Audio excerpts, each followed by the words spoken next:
and Toy Daddies, TPC and Toy Daddies. Welcome to the ToyPic Community Top 10, brought to you by the Toy Daddies. Have you guys experienced the magic of the TPC yet? I had to get in on the fun. Toy.Father. It's magic, man. Yimboner. That's what it is right there, baby.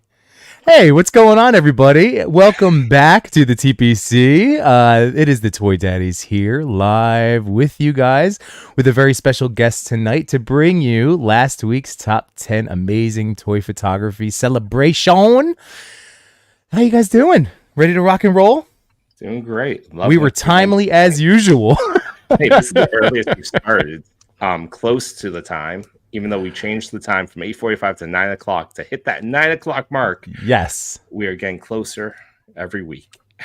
I still hear my kids running around upstairs, so I know I was also the naughty boy tonight of showing up just at the stroke of 8:59. All good. Inch or a mile. We're okay. Yeah. Toy.Father, loving those glasses. You are currently giving all of the Laserman founder vibes with No, that. are you giving vibes of Jubilation Lee? Yeah. There we go. Come on, guys. Totally. Let's go to the arcade for my birthday.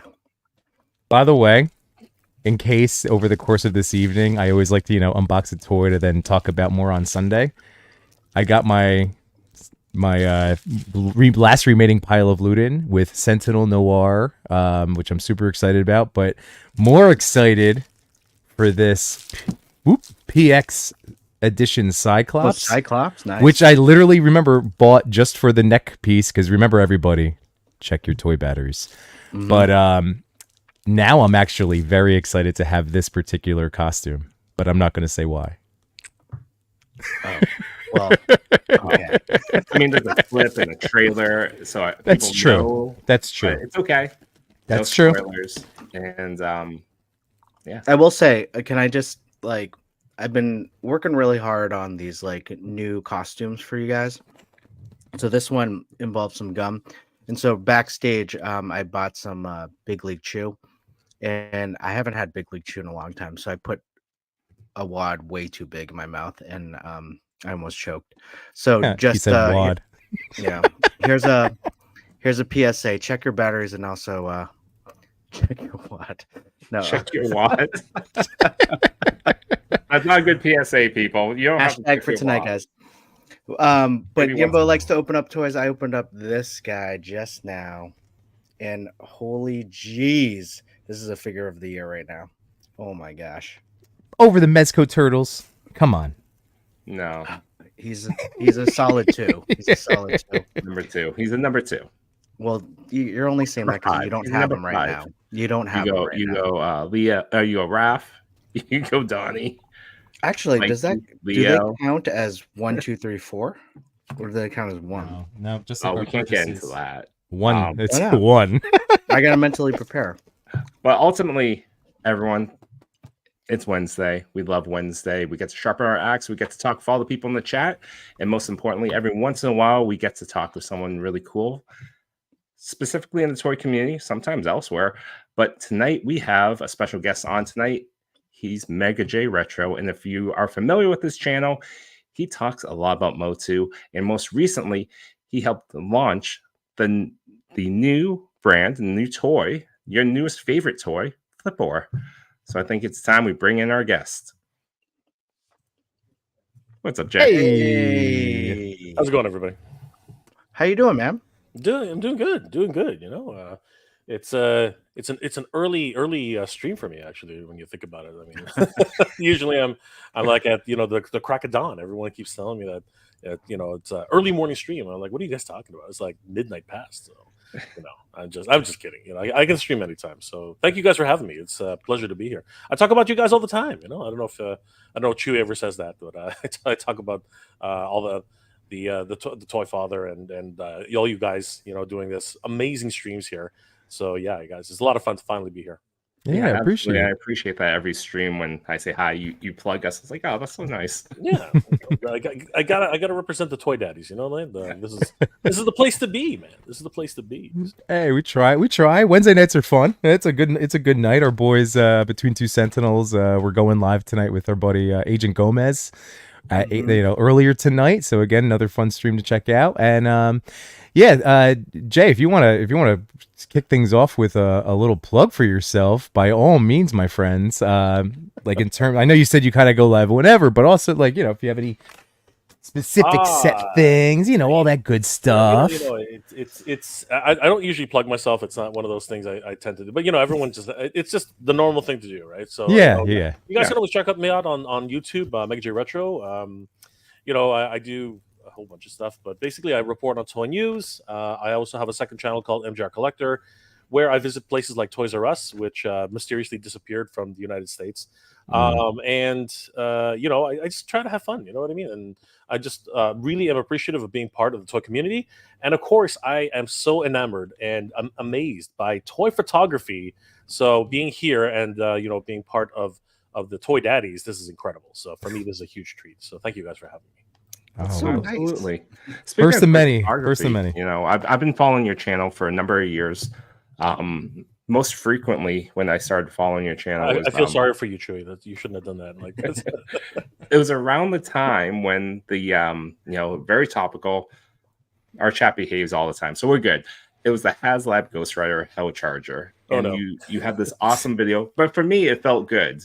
Is that you just had a nice little video that says, "Hey, if you like it, you like it. If you don't, you don't." Yeah. Essentially, doing the Obama statement of you can disagree without being disagreeable. Yeah, it's one of these things where a lot of guys were jumping on that. I think we were all jumping on that. I mean, like the time where it happened, it was just one of those really weird situations. I mean, like HasLab being the way it was, and the Marvel team at the time were batting 1,000. Using a baseball term, for if anybody knows, they had not had a dud, off of their streak. And I think everyone felt that they couldn't do no wrong, right? And it came, I'm pretty sure, if I'm not mistaken, it came hot off the heels of another couple of failed HasLabs around the same time, in and around the same time anyway.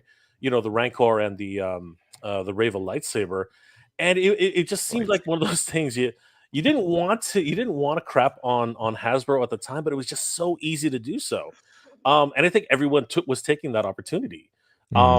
I mean, you guys you had guys like Articulated Ninja who did a really great breakdown about the value added, right, or lack thereof. You had guys like what's it called, Retro Blasting, and all these other guys. I think you had 3POA. Everybody was talking about this. Everybody, and again, you didn't want to crap on Hasbro, but it just didn't hit the mark. You know what I mean? It was one of those things. You're like, okay, they were hyping it up for months, right? Saying, yeah, the 80th anniversary of Ghost Rider, and people were like, yes, this is going to be awesome. We're going to get, we're going to get Catch. We're going to get, Blaze. We're going to get, everyone was expecting like 3 bikes and a horse. At least that's what I thought. Oh, I wanted the mammoth. Yeah, there you go. Right? You're expecting a rider. And then comes a driver, you know what I mean? And no offense to Reyes, okay, no offense to him, but when you talk about 80 years, and then you bring in the latest edition, it just kind of it felt a little flat, and that's exactly the way the community responded. And then the price tag just really kind of went, what the F? I mean, you were literally like, okay, this is just like strike 1, strike 2, strike 3, and then everybody just jumped on them. And that was it. Yeah. I mean, it had a good run. You know what I mean? I was thinking it was going to be one of those last ditch, takeoffs, which happens to all crowdsourced projects.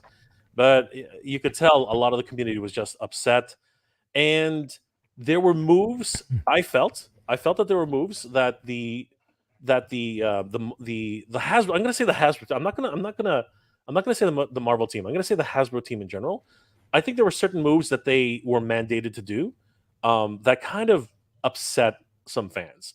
The stretch goals were not And you know what? There's going to be arguments a lot. They're going to be like, stretch goals did not sell the toy, or they shouldn't sell the toy. You should be buying the toy because it's the toy. You should be buying it because of that. And I get that argument. I totally do. But let me tell you, those stretch goals help you get over that hill. Like, having done it now, I'm telling you, if it wasn't for those stretch goals, we would not have been able to hit the, that second wave at the end, right? And I think that there were mistakes made, and the way certain things were responded to, and people were like begging, like fans were begging. It's like, change this, please, change this, please. And because of what had been done in the past, showing that with the Rancor, they were willing to pivot. With the Sky Striker, they were willing to pivot. And the Sky Striker saved itself by pivoting, right? Like by adding 3 additional figures in addition to the rest of the stretch goals.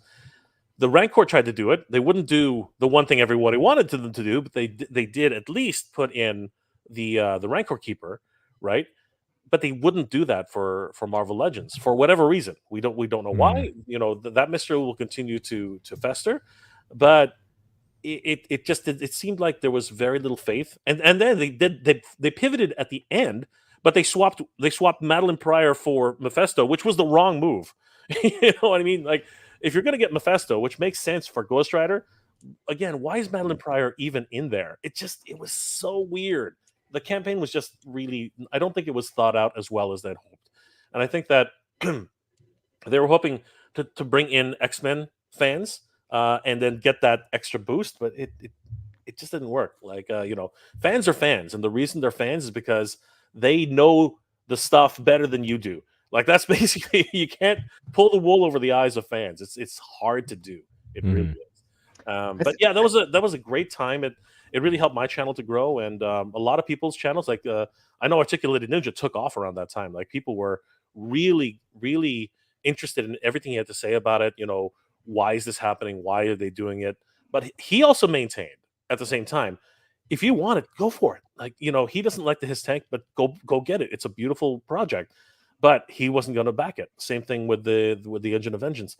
Again, I think most of us in the toy community are pretty civil in saying that if it brings you joy, go for it. You know what I mean? Don't and I was always of the opinion, because a lot of people were criticizing me with Eternia, especially Eternia, actually. They were like, if this argument continues to come up, it always does. If you buy it at this price, it's going to stay at that price. You know what? I don't think so, and that's been proven by Hasbro. Hasbro, as soon as they saw that the Engine of Vengeance failed, the Firefly, I thought for sure the Firefly was going to cost 3 times what it did, and you know what? It was way down compared to where it was, and then Giant Man.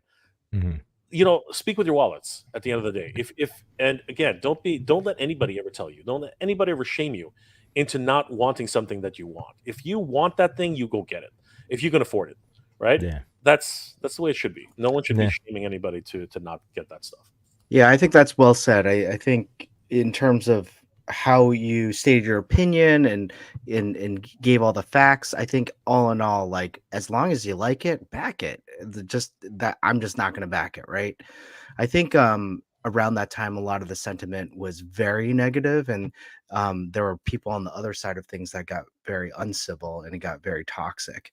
And that's, I felt like, was kind of a dark time in the toy community era. And also, there were a number of other factors in terms of that HasLab failing, like the price point. Yes, definitely. And I think a lot of it had to do with the price point of the other, the Sentinel and Galactus. All those were a little bit cheaper, only because, I like labor costs and shipping costs had gone sky high.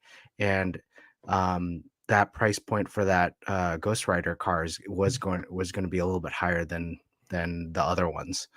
But you're right. But in terms of pivoting, I think they learn from their mistakes after the fact, right? With, like you said, with Giant Man.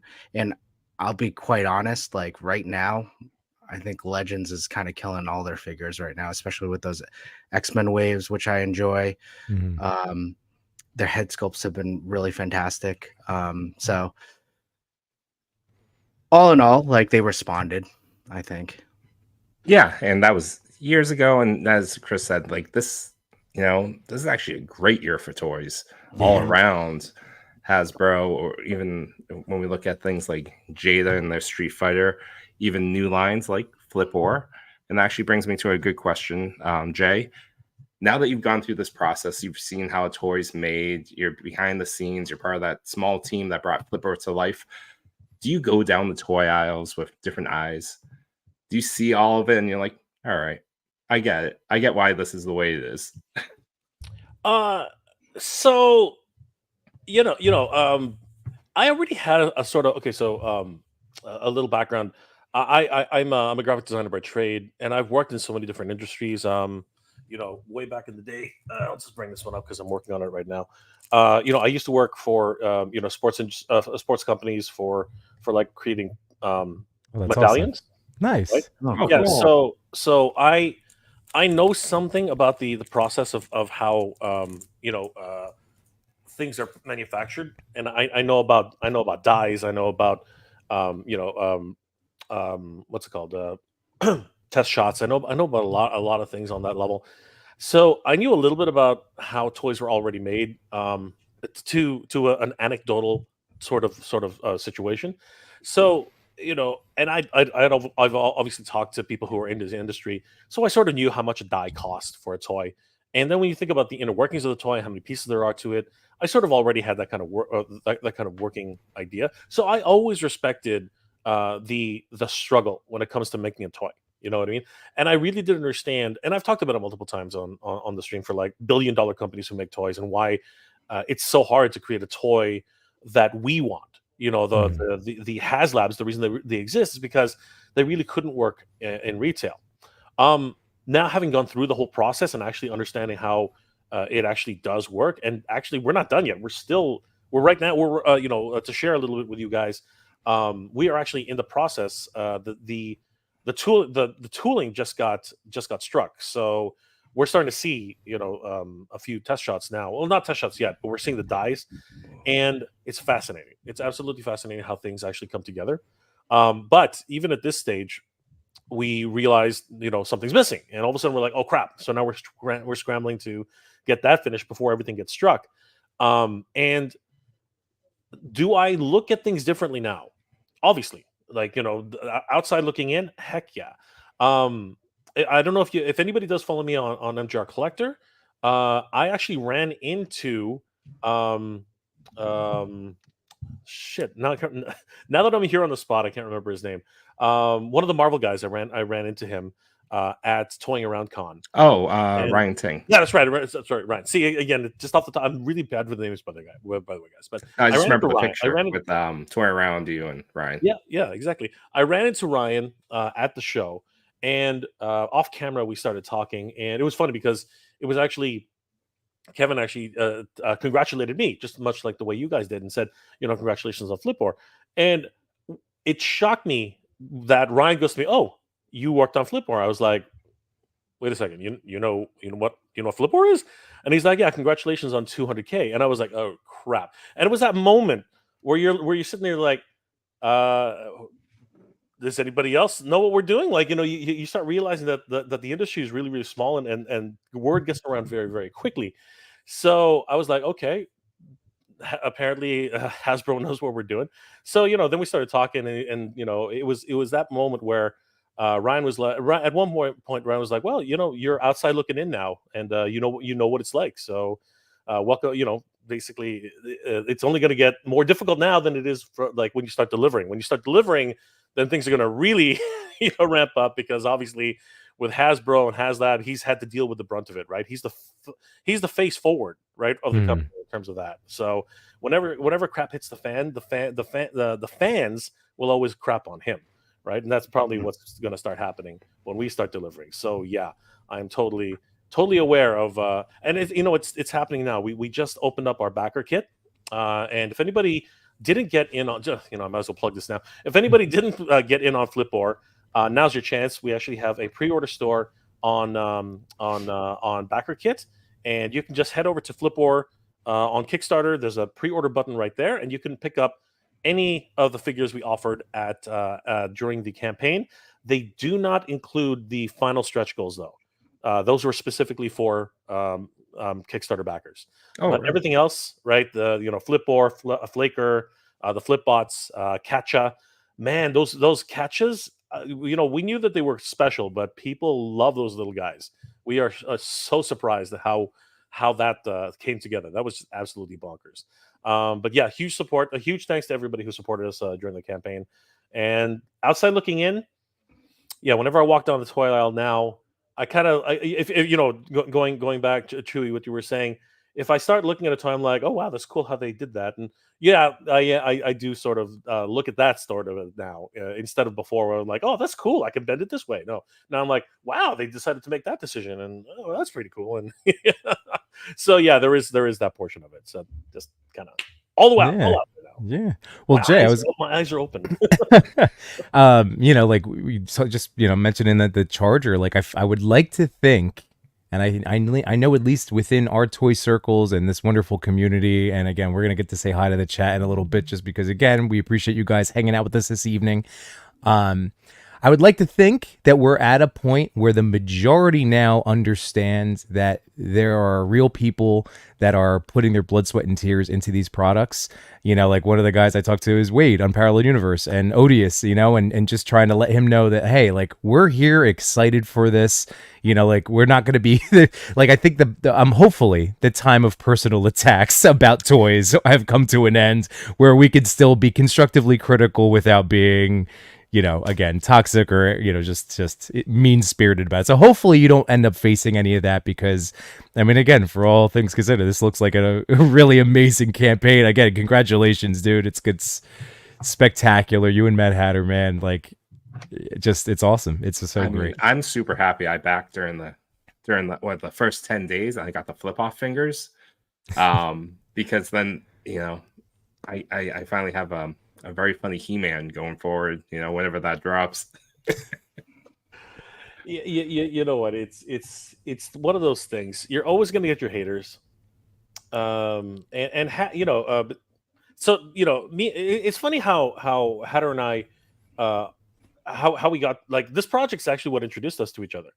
Before that, we hadn't even spoken to each other. Like, Really? we had not even said hi. You know what I mean? Like, I thought you guys were buddies based on. No, man. Like this is the way. This is how strange life is, right? Like, before this, I knew of Hatter. Everybody, like, he's his channel was up and coming, and so is mine. And yeah, if it wasn't, just putting it out there, it was because of Ramen Toy. Ramen Toy. I was familiar with Ramen Toy. He'd been on my stream a couple times, and he obviously, Flipboard's a joke, right? Flipboard is an effigy. It's a representation of the pain that all of us as collectors feel. He's a representation of our pain, right? Mm-hmm. And that was where the joke was. He stole things from us. He was able to come in and grab it from us, right? And that resonated with the entire community, obviously, right? We didn't realize how strong the resonance was going to be with everybody, but it really hit a chord apparently with the community, and it's amazing. And I think, to their credit, Ramen Toy really understood that, and he basically reached out to me and said, Jay, do you know Mad Hatter? And I was like, I know of him, and he said, yeah, could you introduce me? I'm like, I haven't even introduced myself. Like, I don't, like, what is it you want me to do? Wait, so Ramen didn't know Mad Hatter either? No, he didn't. Like, none of it. Like, okay, I knew Ramen. I think Hatter. That's the weird thing. I think Hatter did actually sort of know. It's so weird because prior to that, he did actually review the Silverhawks figure. So again, there's just this weird thing. I don't know why Ramen, Ace. I don't know why Ace asked me to introduce him. I was like, I thought you knew him. I thought you knew him because again, they sent a sample out to him. But anyway, so I reached out to Hatter. And I'm like, hey, dude, follow your channel, love your stuff. Do you want to talk a bit? And he says, who the F are you? And no, I'm just kidding. He basically said, yeah, he was like, hey, dude, yeah, you're cool too. And I was like, yeah, by the way, do you know Ramen? And he's sorry, do you know Ramen Toy? And he's like, and I think he's like, yeah, I reviewed their stuff, and I'm like, okay, cool, because they want to make Flipboard, and he's like, what do you mean make Flipboard? You mean make jokes or make? And I was like, no, they want to make Flipboard. And he was like, what the f are you talking? Basically, we want to, and then we finally got on the phone, we started talking, and it was just like two buddies. We it was like we knew each other for years. And yeah, we sort of looked at the pros and the cons of actually doing something like this. And I had a background, as I told you before, I had a background in this kind of thing. So I looked at the risks, and I'm like, there's a possibility that we could take we could eat our lunch on this one, or we can really make this into something for the community. And when it really came down to it, it's like, okay, the only way to do this is Kickstarter, right? This is the only way we can do this. We can't raise the funds ourselves. That doesn't make any sense. So we formulated a plan, and we knew nothing about Kickstarter. Like absolutely, we were so lost. And it's funny how life works. Again, it's just that kismet kind of thing. Gilly Red's Comics, a successful comic creator on Kickstarter, reached out to us and said, God, I love what you guys are doing with this Flipboard thing. I don't know how he even knew we were doing something. It was just one of those weird things that happens, right?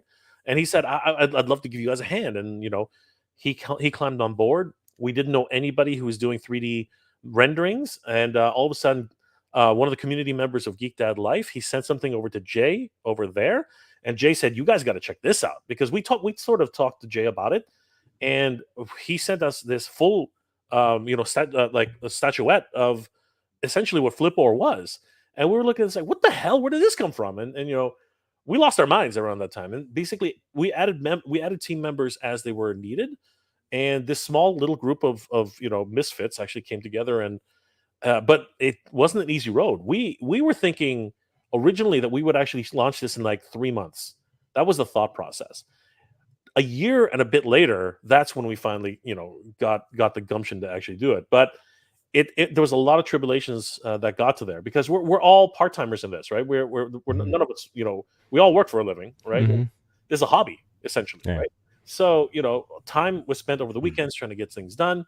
And we finally got to a point a year later where we had all the assets that we needed, 3D sculpts, all the accessories that we're thinking about, the quotes from Ramen about how much it would actually cost, because we had to actually put that to the Kickstarter, the first initial renderings, and even the prototype itself, which was graciously, pardon me, graciously created by Ramen at their expense. And we, of course, paid that back after the campaign. But if it wasn't for that prototype at the beginning, we wouldn't have had the impact that we had going into the campaign. So there was a lot behind the scenes that happened. And Ramen, it needs to be credited a lot for all the work that they did. But the rest of the team as well, Renders Effects, Gilly Red's Comics, Toy Stalker, who's doing our distribution, all those guys, and of course, good friends of the channel, Mr. Home Arcade, Geek Dad Life, Toy Habits, and Wade. I mean, like everybody who gives a shout out, Unparalleled Universe, everybody, Shartimus Prime, all those guys who came and just even mentioned us in Toy Shiz, everybody who gave us a shout out, everybody who posted, you guys, thank you guys for mentioning it on your channels and stuff like that. All you guys are responsible for bringing this guy to life. You know what I mean? If it wasn't for you guys, this guy would not exist. So huge thanks to everybody out there. Oh man. Well, you mentioned like the great toy community and the great toy community that just helps each other out when we need to. Well, we have a great toy community here, and I just wanted to like switch over to the chat, and then I had a follow-up question to what you were just talking about, Jay. But let's go into the toy community chat. I wrote it in the chat. If you have questions for Jay, put them in there, and then we'll ask them, we'll star them, all that. There's a lot to like unpack here, and also a lot to ask Jay. But let's go to the wonderful TPC community right now. We got Josh Brown. How you doing, buddy? Josh, I got your package. I haven't opened yet. I wanted to do like kind of an unboxing. So Also, Josh, can't wait thank to you get for it. joining in at 6 o'clock this afternoon or evening. Certainly first. Oh, that does say 6. Messy Photography, how you doing? Cal the Collector, what's going on? Yeah. Oh, Wade Crate, what's up, buddy? How you doing? Pops and Sons Collector, 88 Figs. What's up, 88? Oh, let's plug his bands. Do you remember its name? Yeah, it's on my Spotify playlist. Hold on. It is. But if anything, go to 88 Figs Instagram page. It's on his page. Go check out his band. He's working on some new music. It's fantastic. Go have a It's listen. Con Pharaoh and the New Creatures. Nice. They're really good. And he's They are tying his good. toy photography to the music, and I love it. Yes. Daramore, how's it going? Ooh, dude from Dagobah. What's going on, man? Hey, what's up? Karis 1. Definitely not Kyrus one. Definitely. Who would make that mistake? Samurai Chris, what's going on, buddy? Samurai Chris, what's up, buddy? Retro Storm 15. Comic Dad Shots. We'll be talking about you later. Marvel fan, how's it going? All good. Catch us on the replay. Rob's Pop View. Hey, what's going on? Sir Trevor, how's it going, bud? What's up, Trev? The Mayor, Toy Chase, how's it going, bud? Go Figure Go. Cody, what's going on? If you want to check out Cody, he joined us last week. Check out on the replay. He's so much fun. Oh yeah, I just updated the drawing of you. It looks even better.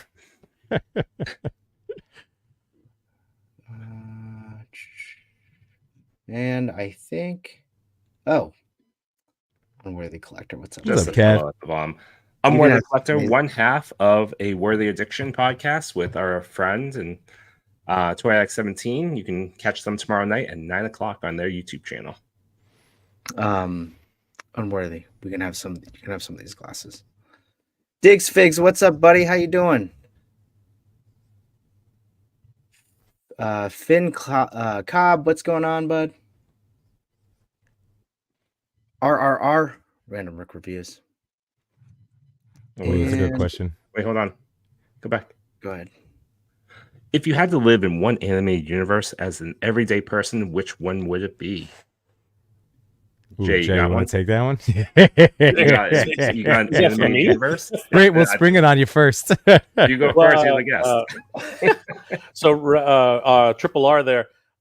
If people don't know, my channel actually started as an anime channel, so I'm a huge anime fan. I don't know if anybody knows that, but if I had to live in one anime universe, there it is, this animated universe, as an everyday person, which would it be? Jesus, that's crazy, man. That's a good That question. is an insane question. I mean, like, again, if it was anime specific, I think I'd live in the Bubblegum Crisis world because that's my absolute favorite anime of all time, and I would love a hard suit no matter what. Something that would fit my curves though, because I'm a little bit tougher around the sides. But if I had to live in an animated universe, I wouldn't live in any superhero universe. They're dangerous, man. Like, holy crap. I mean, like, Yeah. oh my Like god. X-Men 97? No, Who wants not to be in living there. X-Men 97? X-Men There's so 97. much prejudice. The Yeah, world but just you know got what? collapsed. Invincible, No. you're like humans are no. endangered species. In yeah. Invincible, man. They are. Oh my god, that is a dangerous world to live in. Same thing with The Boys. It's not animated, but human beings beware. Like those places are not safe for you. I would rather live in. It's easy. It's an easy choice because this is me, right? I would not mind living in the Master universe. The reason being is because it's a trick question. I live on Earth, which is like way unlike the movies would like to pretend that Prince Adam is going to come to Earth. That's never going to happen because that movie's never going to come out. Okay, you heard it from me. All right, I'm very cynical about these things because I just I truly believe it's not going to happen. But I would be there. I would be 2 steps away. I would not even live in Kevin's universe. I would be in Canada, and I'm far away from California or Texas or wherever the heck they filmed that film, and I would be nice and safe and just be able to live a normal life again. I'm just kidding. No, I would love to live in the fantastic world of Eternia. I would love to have my own hover belt. I would love to be able to ride, on a Wind Raider or a Sky Sled. and it would be absolutely glorious. I would love to meet a green tiger. It would be great, and of course, he'd have to be scared because I would be scared of a gigantic battle cat or panther. But I would love to live on the fantastic world of Eternia. So. That would be neat. I mean, that's a good one. That's not even a green tiger that may transform if you get a soars. It's a talking green tiger. That's fantastic. Right. That's the dream. Everyone wants that. What would you do, Yimbo? The one that came to mind, it is a superhero world, but like it wouldn't be Gotham City from Batman the Animated Series.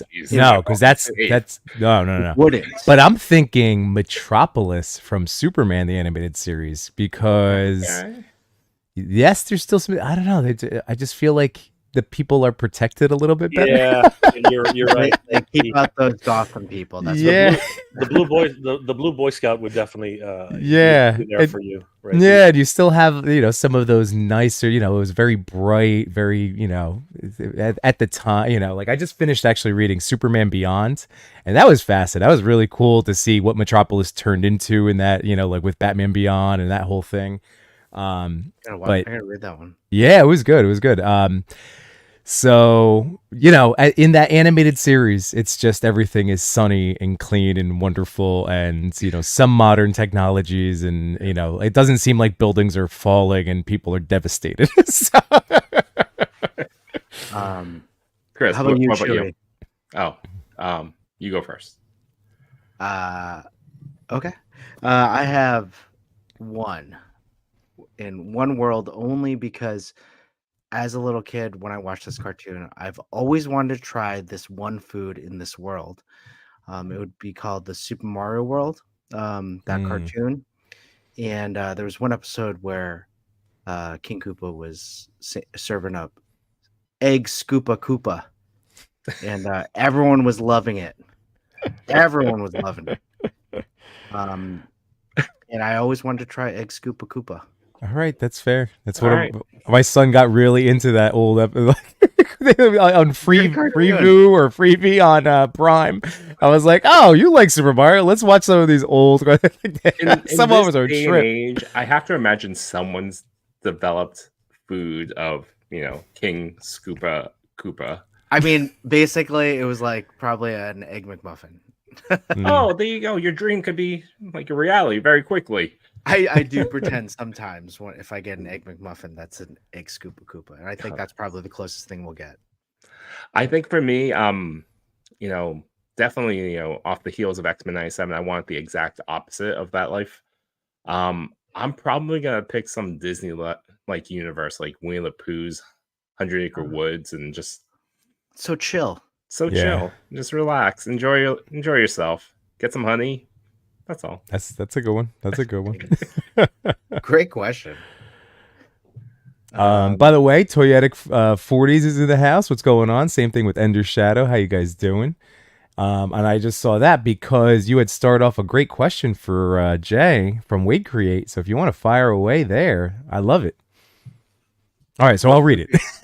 What's the beard routine like? It's glorious. Real question. If articulation and accessories are more and less becoming standard, could we see dios being reasons to pay more? And if you do want to address the beard question, that's okay too. I would love to hear your beard routine. That's true. Do you have a routine? I have to admit, I cannot. It's really impressive. This is me after like 2 weeks. You know what? Chris, Chewy, you should try it. This came out of the pandemic. I have. No, I'll be perfectly honest with you. Here's the thing, right? I'm single. Okay, so I know how difficult it can be. Having been in relationships, I know how difficult it can be to actually get a beard growing because sometimes your significant other is like, "That looks terrible. Shave it," right? So it does happen, but. Contrary to popular belief, Asians can actually grow beards. It's actually a thing. All right, this the old Chinese movies, they actually do have a point. I didn't think I did not think I could get this Fu Manchu going. I had no idea I would actually get this, but when you're stuck in your house for like 2+ years and you just forget your routines, you pretty much everything goes out the window. This happens. So the reality is that give it a shot. Give it 6 months. It'll happen. See, I have this patch here that doesn't grow. It like Yes, that, doesn't grow. unfortunately, that does right happen too. here, right here. Doesn't, and then Yeah. one right here, just like I Yeah, won't connect. yeah. You'll notice that you gotta this weird, but the question was this anyway. So you gotta get it tapered underneath there though. It's kind of, Okay. it goes really low. You see, mine actually goes really low. Yeah. It's not like Oh, okay. like if you look at Yimbo, his is all the way up here, right? He's Yeah. got the typical. And he I shaved got, yesterday. yeah, I got to trim up here too because it starts angling up like a little mountain spikes. I know Really? guys who get it all the way up here, right? So I kind of think this is neat for Asians, because it comes down to like mutton chops instead. Like it actually just comes straight down. But that's what you got to do. You got to taper it to your needs, right? I gotta and say that, I'm that a I lazy- didn't. I wasn't gonna say anything, Jay. Yeah.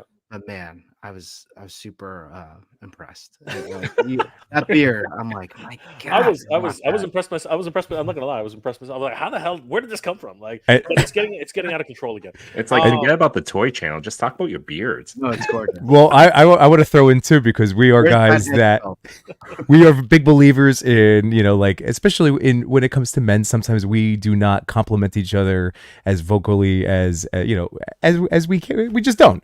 So Jay, I am loving how the gray's coming in, man. It's very just sharp. Well, Like well, I'm getting the nice gray patch under here, but I love how it's coming in for you, man. Looks great. You're looking just as stylish, That's not to say that Chris and Chewy aren't rocking it either, Chris, I don't know how the hell you're wearing those things. Aren't they squeezing your brain like? No, they don't squeeze, but I'm gonna have to take them off because I really take 'em can't off. read anything. Yeah, are those your daughters? Like they look small. No, these are the ones that Yoko had. I was actually wanting to do real, but look at this. Like it comes. I Wait, was you gonna bought the put- same one Yoko has? Yeah, Oh. it comes in this case and it has all these different shades. Oh, cool. Oh, It's I only thought- like $20. So I thought you were doing the Cyclops thing, but I thought it was Oh, like You want to see Cyclops? Okay. no, now I'm gonna get him bringing out every. hey, this is single a version thing of- he's developed. He has a bunch of costumes by him now. I was thinking Oh. that it was See? Brett the Hitman Hart that you were doing. Like, I thought, that's crazy. That is freaking awesome. Now you're not it's- gonna be able to read anything. You're gonna go blind. Since we're talking about beards too, I'm just gonna take myself off. You keep talking about your beards, and you also talk about this question right here. All right. So if yeah, Jay. articulation and accessories become less, becoming standards, could we see dials being the reason to pay more? Okay, so the real question: if articulation, sorry, I'm going to read it again. If articulation and accessories become more or less becoming standard, could we see dials? So here's the problem with that, right? You say it's becoming standard, but every single company is different, right? Every single company is doing a different thing. And this just came up like a couple weeks ago with Super 7. Super 7, who has been a staunch holdout for not holy crap, it's Sonic the Hedgehog. I never got enough attention when I was There little. you go. Stars and garters, man. Did you say I never got enough attention? All right, when I was little? We're gonna go ahead and compliment Chris on his incredible growth, like I'm beautiful blue beard. Like This took 2 minutes. I'll be the first to Incredible. admit, your hair should look like that. It looks really good for you. Honestly, the wig is great. If I I feel like mean- a Super Saiyan, I think it's God level 3. yeah, I like the Super Saiyan look. It's great. Is that Sonic the Hedgehog? Is that what that is, or No, is it's it Beast. Oh, is it Beast? Ah, Well, Blue actually, Rogaine, baby. Blue Rogaine. it's because your headset threw it off. I was like, Yeah. it really threw it off. But yeah, no, that looks amazing. I'll do it. I wish I should just shave and use that instead. I mean, It's not as impressive as your beard, but yeah. so much easier. I bet My yours beard's is kinda getting far lost in less that than shirt. Chris's. My beard's getting lost in my shirt today. I didn't even realize that. So companies like Super 7 who are holdouts, and I actually agree. I actually do appreciate that. I was looking at a figure the other day, and I think it was Eamon O'Donoghue. I was talking with him when I was at PowerCon, and he basically is of an old school mindset. He says if you don't need articulation in a certain area, don't do it, Mhm. because he likes the way figures look. He likes the way, like, if a figure is meant to look like a character in a show or a movie or something like that, why would you bother and they don't do super athletic stuff, right? If you have Han Solo or Carrie Fisher, and they don't swing across. Well, I guess they did kind of, but if they don't really do that on a regular, why do you put that articulation in there, right? And I sort of understand where he's coming from, because a lot of people, if you're in the Motu world, love the classics, the Master of the Universe classics, because they are the iconic versions of these characters, right? Even when they started moving over to Masterverse, which had a lot more articulation, they were a lot more advanced in terms of their overall sculpt.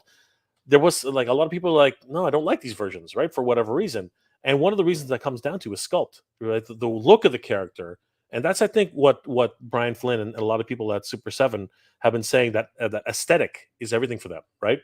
And now that came to a bit of a head when all of a sudden Darkbird has double jointed elbows and double jointed knees.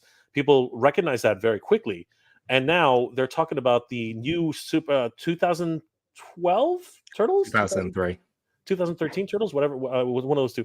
And now we're finding out that they have double jointed knees, right? So because Brian Flynn did an interview with Veebs, I think last weekend, and now a lot of people are starting to say, well, you know what?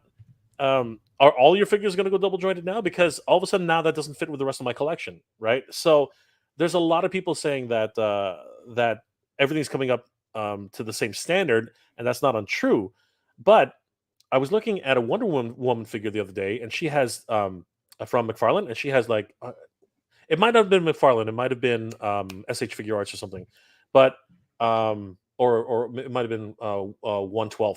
But anyway, she had butterfly joints, and it looked terrible, absolutely horrid. Because Wonder Woman has a bare chest from the bust up, right? So all you can see, like when you see it, is just all these cuts, like four separate cuts, and it just ruins the figure completely.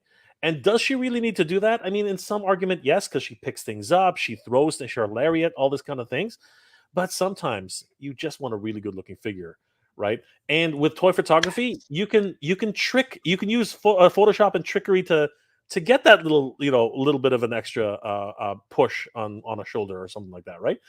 And when you put them up on the shelf, though, the first thing you're going to see are these freaking cuts, and you're like, what the hell? Why did they do that? And it's the worst part when it has the best facial sculpt, but the worst upper torso, and you're like, oh, like, and then you just throw your hands up. And you're like, okay, maybe going a little too far is going too far. You know what I mean? It's crazy. And do you have to go that hard? Sometimes you don't. Sometimes you don't.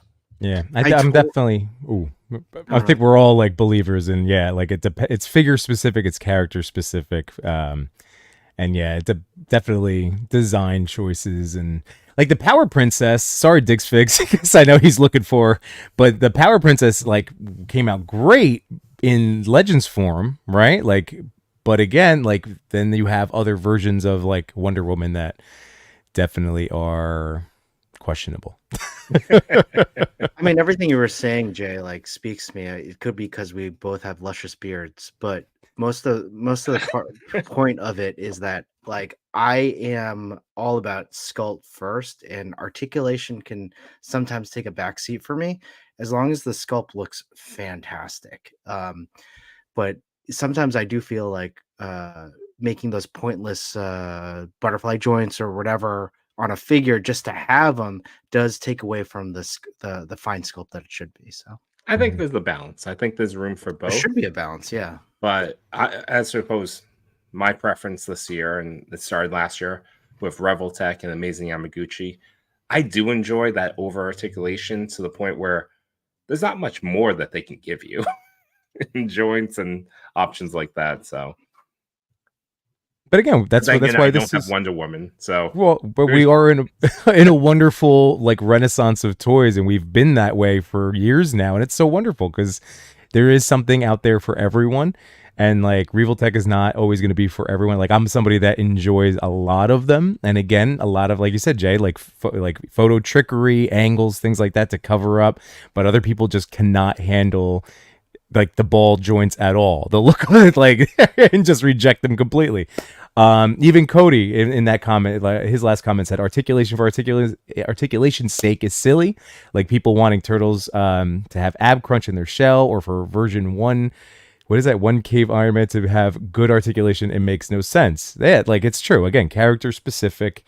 And then Kid Dolting brought up asking me, but for everybody, did you see people drilling out the Mezco TMNT next to give it more upward head range?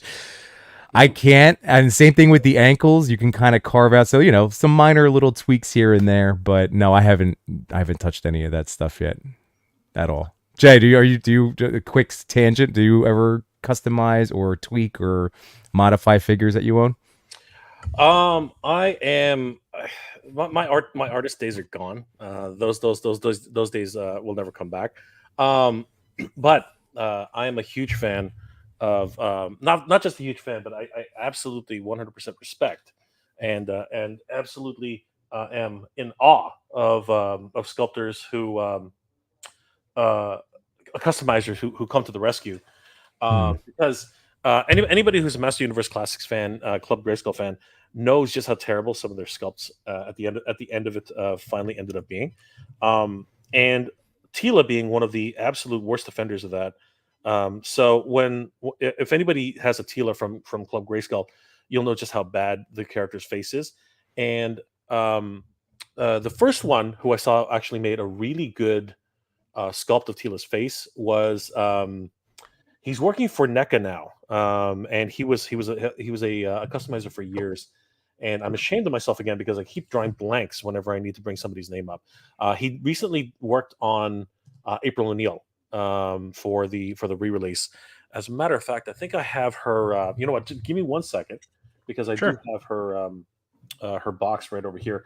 But again, since you asked, I have had a couple of custom figures, or at least augmented figures. I'm going to put it that way, because I just couldn't stand the way they looked. Again, no disrespect to the artists who worked on these. It's actually mostly paint apps from the factory, which just ruin it. Absolutely ruin the beautiful sculpting and work that they've done. Give me 1 second. I'll be right back. I'll be able to tell you guys who it is. And I love that Josh Brown has it and can confirm for us. Thank you, Josh. Emerald Knight Photos. What's going on, man?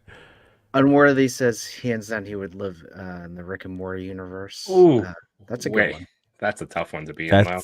That would be interesting. That would be also, interesting. Loco Lou, what's popping? How's it going? What's up, buddy? Random Rick. Sorry, go ahead. That's all right. Random Rick, you gotta be crazy shaped in Eternia, and it's absolutely true. Now, I have a question. If you do get placed in Eternia, do you automatically get ripped? Magic abs? Yeah, I think you go through the portal, you get magic abs. Oh, I'd love that then. You might be a little shorter, but you're ripped. I mean, I wouldn't hate that. I don't think anybody in Eternia. Actually, that is a lie, because if we watch anything from Revelation or Revolution, we do see regular peasants who obviously don't get as ripped as every Master Universe character. They don't count. Yeah, unfortunately. So the first custom character I asked somebody to do was She-Ra, because her face was absolutely horrendous when she out of the box. So basically, looking at her now, this still isn't perfect. I had a local customizer do a few things with it. Still a lot of work to do that. But for Tila, it was actually Zelu, a customizer on YouTube. He did amazing work, and now he works for NECA. So he basically is the one who worked on this new version of April O'Neil. Nice, I love that figure. So if anybody knows his real name, you'll be able to find it on the bottom here. So you guys can look that up. And at the time, he created this incredible sculpt of Tila for Master Universe Club Grayskull. And I don't know if you guys can bring it up, because I don't have the figure with me right now. But if you look up Club Grayskull Tila, you'll see just how bad her face is in the original version. And then I can show you his version, the version that I got from Hordak MX from Mexico. They do amazing work. As a matter of fact, I'll be able to show you. This one? So No. That's the Oh no, new. that's a new one. Yeah, that's the brand new one. If you look up Tila Master Universe Classics, that one actually looks really good comparatively. I have She this looks- one in order. She looks I really love the cartoon collection. Yeah, cartoon collection is amazing. So if you look up Master Universe Classics Tila Club Grayskull, look up Club Grayskull. Oh, there we go. I got it. If you You thought, got it? Yeah, is yeah. that the There one? she is. There is that. Sorry, buddy. There is that absolutely terrible factory version. So if you just zoom in on her face at all, Oh, you yeah, can let's see. you can sort of see how bad it is. Oh, here we go. Boom. Yeah, just zoom in. It's a cool That- box. So yeah, oh yeah, the boxes were incredible. But as you can see, she looks like somebody's jump scared her or something like that. She looks Yeah, like- I was gonna say surprised. Yeah, she Hello. looks absolutely terrible, right? And that's not the fault of the sculptor. If you go to a Big Bad Toy Store and look up the original Paint Master, she looks incredible. Okay, so Jay, I actually think this is the face that she saw when she saw your luscious beard. you know what? It's like, Those what? are come- Asian those are beard? Come hither, Amazing. come hither eyes. Oh my god. Many a young lady has seen me and had that same expression. I'm telling you. So yes, so this is the one. That's what she looked like out of the packaging. Again, the Paint Master looks so much better, but Zelu first made an incredible sculpt.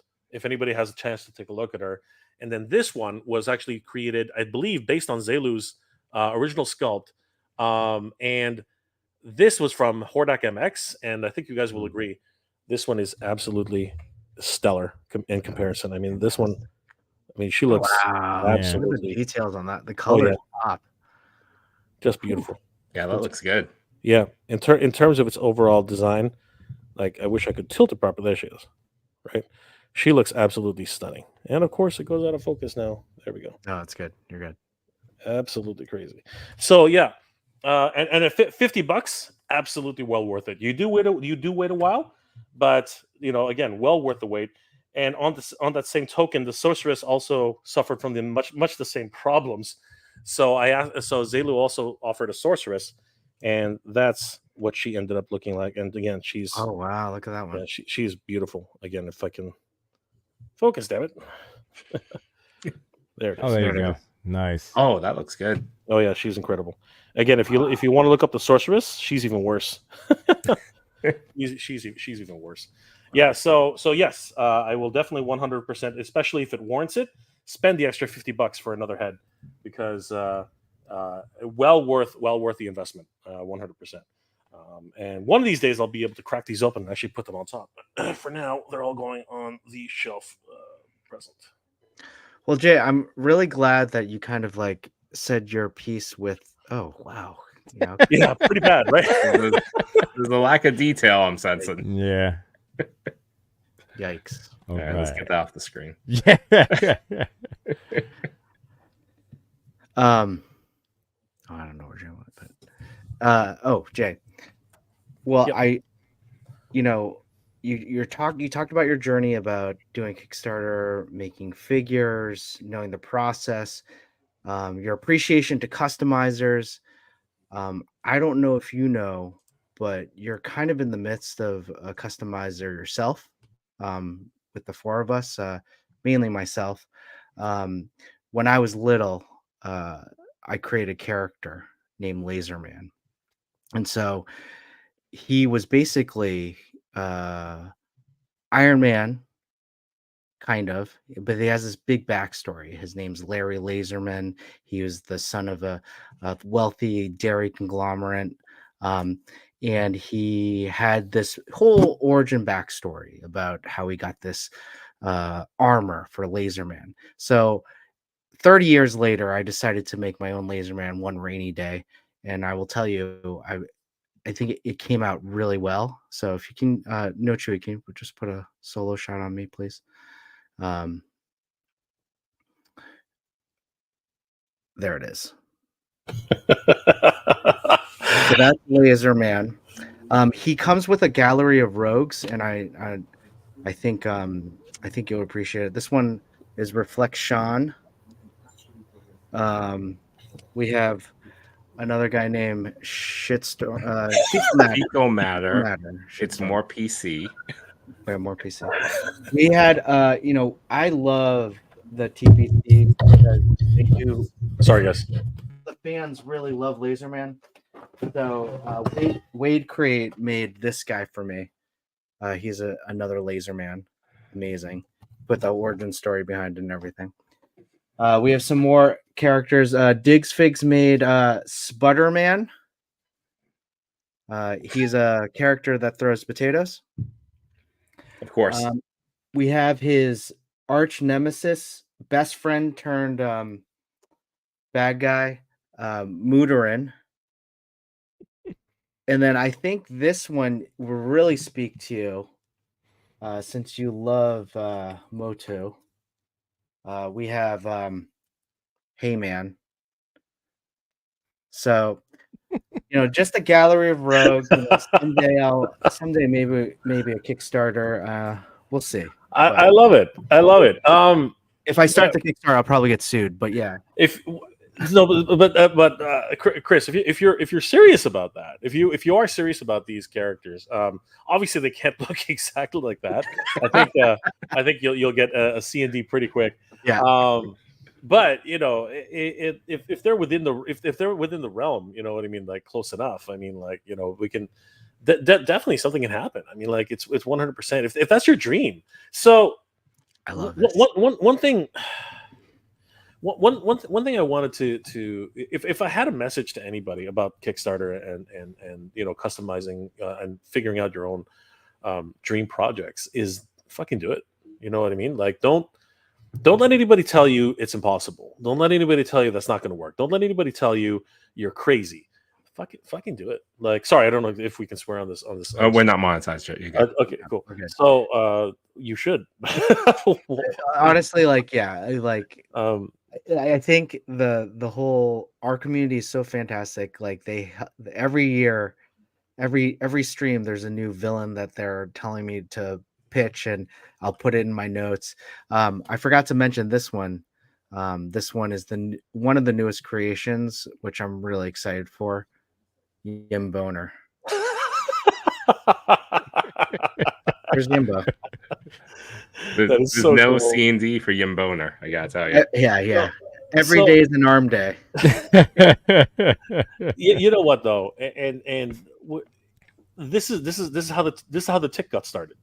You know what I mean? This is where the boys got started the same way, right? I mean, like these are parodies of figures, or in some cases like Laserman, an actual original IP, right? Which comes out of inspiration from other characters, right? And that's not wrong. People should not be discouraging this type of behavior. You know what I mean? People should encourage this type of thing because you know what, the community are building these characters. The people in this chat, right? Everybody here has contributed to this type of idea. So true. And it is something that I think the industry is sorely overlooking. The input that comes from fans, right? And Flipor and Laserman and all these things are a testament to that. That what people really want to see fun stuff. You know what the real problem with toys today is? They're not fucking fun. Okay? Not like everybody takes toys too seriously these days, which is why we get this freaking infighting from toy tubers. We're a bunch of freaking toy geeks, everybody. Like, you know what? Don't take it so seriously. Toys are supposed to be fun. You know what I mean? And this is where this stuff comes from. I mean, I would love to see Laserman Chris come to life. I would love to see that. Right here. Like exactly. Machu Toy takes the time on WWE 2K24 and created all of us, and he put me in a Laserman costume, and love it. So fantastic. Love it. And you know their character creator is just next level. I don't know who made that character creator, but WWE is doing it at another level completely. Yeah. Like, beautiful stuff, right? But in terms of our experience with Flipor on that, it's possible. Not only is it possible, but the way like we waited a year. Like I remember Ramen was like, when the hell are you guys going to be launching this? Because every day you wait, every single day you wait, everyone's going to forget about this. Like nobody's going to care in a year. Nobody's going to care if you don't launch it soon. Everybody's going to forget about it. Did everybody forget about it a year later? Apparently not. Right? It's your community and the people around you who really make these things happen. If it wasn't for the Flip War community, if it wasn't for the Hatter community, if it wasn't for the Geek Dad Life community, your community, everybody out there who helped to contribute to Flip War, he would not have been made, right? And it's just absolutely incredible how many people really did just jump on and say, this is something that needs to be made because this is freaking hilarious. And that's what it is. Toys need to be fun again. And I think that's really what a lot of people have forgotten about toys. They're like, everybody's is like, oh, I gotta, what the hell? Whoa, easy there. What the hell? How did that happen? Jeez Louise. These freaking tabs on that guy are everybody's like, oh my God, I need this in mitten box and blah, blah, blah. And you know what? It's a second version of April. Holy crap, that thing's going to be worth $60,000. It's like, no, they're freaking toys. All right? They're freaking toys. They need to be taken out of their package. Like, you know, that's me saying it and here in the freaking box. But seriously, they're freaking toys. They're meant to be played with, right? You know what I mean? Like, people have to start, like, forget about the value. Everyone's like, you know, oh, if I take it out of the box, it's going to lose its value. If it's not collector-friendly packaging, if my grubby little hands, touch it, it loses 6/10 of its value. It's like it's not a car, everybody. It's not a freaking car. It's an action figure, okay? Play with your freaking toys. All right, why did you buy them for? What the hell did you buy them for? Like Serpentor here, if he was still stuck in his box, like he no one would be able to see him, right? Yeah. When you bring somebody over to look at your collection, the wow factor is when they actually get to see it, and then heaven forbid, oh, here, you want to play with him? What do you mean? That thing's worth so much money. No, here, fucking play with him. Like, seriously, that's the way it's supposed to be. You're supposed to play with your fucking toys. Oh my God. Like, seriously. I don't know. That's not a popular opinion these days, but seriously, they're your toys. You bought them. Enjoy them. Enjoy the fuck out of them, because we're not getting any younger, guys. We're not getting any younger, and ladies, the two of you who are in the crowd there, we're not getting any younger. So you know what, this right here, this was not here when I started my channel, and when it started growing, it was kind of black. Now it's completely gray. Okay, so this is the time, right? We're at the time now where we can afford this stuff and we can enjoy it. Fucking enjoy it. Okay, like the intrinsic value of them, that will always be there. You look at freaking Star Wars toys. There are billions of them out there, but people are willing to pay top dollar for the even open boxed ones, right? Mm-hmm. So relax. There's always going to be a chance to make some money off of toys, but for now, fucking enjoy them, because seriously, you're not going to have that kind of opportunity later down the road. Seriously, that's, again, I went on a tangent there. I apologize. No, Jay, it's funny. On my stream Sunday, I had on the Fig Report and Machu, and we were talking about how essentially we're in a second puberty where our bodies are changing and enjoying all the things that are just like, video games are better, like toys are better, and like instead of beards coming in, they're just changing our bodies. It's just all of that. But yeah, the second coming of puberty. Someone described my 40s as the second puberty. Yeah, well, it is, fellas. So strap in and like Jay's saying, enjoy your stuff. Some of us still haven't hit our first, but yes. Oh, I love it, Josh Brown. Someone get this man a pulpit. Wake Reed, the beard speaks. We listen.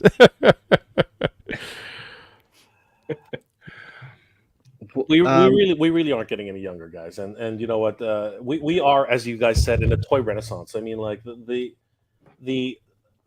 fact that toy companies are even catering to us as a viable source for income is insane. You know what I mean?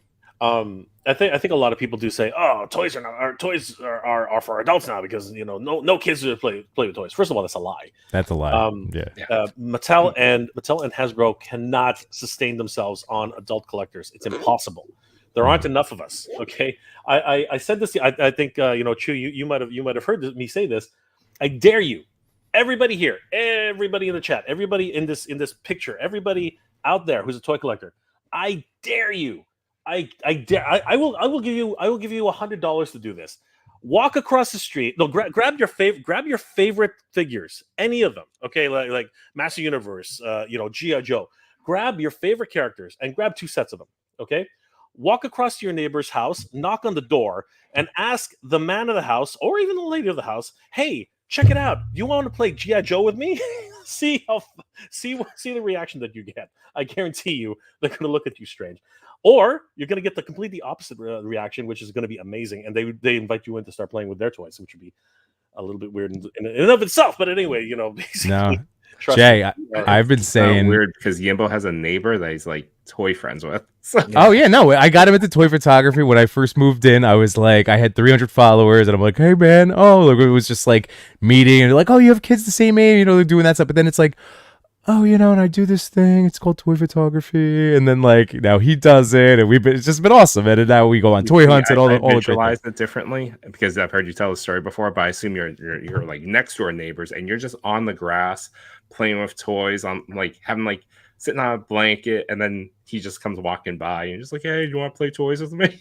Oh, I wish well, he actually knew that we'd be buddies because my garage door was open one day when he was walking by with his daughters, and he saw my Watchmen poster, and he goes, all right, this guy's going to be legit. Like, I can talk to this guy. Well, going back to Jay's story about how, they probably look at you strange or they'll invite you to play your toys. This actually came to mind, Jukebox Hero. They might invite you to play with the wrong kind of toys. Just when I had that last bit where I said that they might invite you in to play with toys, I was like, yeah, there's that. There's another part of that. That's a good PSA. We started the show with the PSA. Let's have a midstream PSA. Be careful. Well, Jay, I've been saying like literally for years now that, I mean, secretly, like this is like one of my truths that I hold on to, is that every single person does love toys to some level, whether or not they are public, like the 4 of us just out here every week talking about our love of these things, or that at one point that we all hit. We've talked extensively about our childhoods and hitting that point in teenage years where we felt that whatever societal shame, friend shame, and then we had to kind of hide, even though we didn't want to give it up. And I could speak for myself. Like I certainly was still like messing with my Batman the Animated Series probably longer than I should have, but just because I wanted to, but then I couldn't talk about it and all that. Time, that's your time. You can play with the Batman. No, I know. But I do think that and that's been why it's with the emergence of the adult collectors and our the toy tubers and just as our niche continues to grow, I think more people, again, it just becomes normalized, like, oh, because we all grow up, we all had a childhood, whether like the good and bad of who we become as people all originates from our youth. And yeah, like toys are such an integral part of every single person, whether it's putting a couple sticks together or getting, whatever new action figure. I'm just saying, I'm thinking throughout human history. First toy. Yes, human history. Yes. So rock yes. and stick and yes. First action figure. Exactly. You know where I'm going with this. Come on. It's a clump of mud. I got a tickly action figure. Do you guys see this twine? Look at the single point of articulation. Do you believe it's a wheel? Oh, that's funny. Yeah, it's as you said, it's funny that we should talk about second puberty and that should be that's got to be on a t-shirt somewhere. I'm going through my second puberty. I mean, yes, that would really resonate with so many different people. Yeah. But it's that double entendre, right? But the reality is, we live in a time now that I never, and I'm pretty sure you guys have come to this epiphany as well. I never thought this would ever happen. I was always of the opinion that for whatever reason TMNT would continue going on, and like TMNT is one of those things that just will not die. You know what I mean? Like every other generation, it reboots itself and successfully every single freaking time. It's incredible. That is the gift that keeps on giving. Eastman and Laird will be billionaire. They are billionaires, but they will continue to be billionaires, and their kids will be billionaires. And I never thought in a million years that Master Universe would come back. You know what I mean? Like that was a property that was dead, buried, and had two resurgences, and still, and then got died again. I never thought I'd see another cartoon. I never thought I'd see another kids show. I never thought I'd see anything, right? And all of a sudden, 40th anniversary, and boom, here it's back, right? And now we're talking about movie, which will never happen. Okay, you heard it from here. I'm so cynical about that because I truly do believe it's not. I mean, an Amazon Motu movie? No, it did no. They're gonna have to change the fucking story because with a premise like that, it's dead. It's dead in the water before it even hits the cutting room floor. It's not gonna happen. Yeah, it's gonna be Roadhouse 2. And that's gonna be what Amazon puts out. Yeah, okay. But you know what? That was a good movie. It actually was pretty good up until the point where Conor McGregor walked into the fucking spring. I was like, I was enjoying the film, and then Conor McGregor, I'm like, what the fuck just happened? This movie just died. It literally died as soon as his naked ass walked into the freaking mall. Like, I was like, what am I watching here? I agree. And then there's a point to it where I'm like, but without him, like, there wasn't anyone to hate. Okay, well, no, so spoilers ahead, everybody. The rich asshole, if he had any sort of fighting, so if anybody actually watched the original Roadhouse, which is amazing.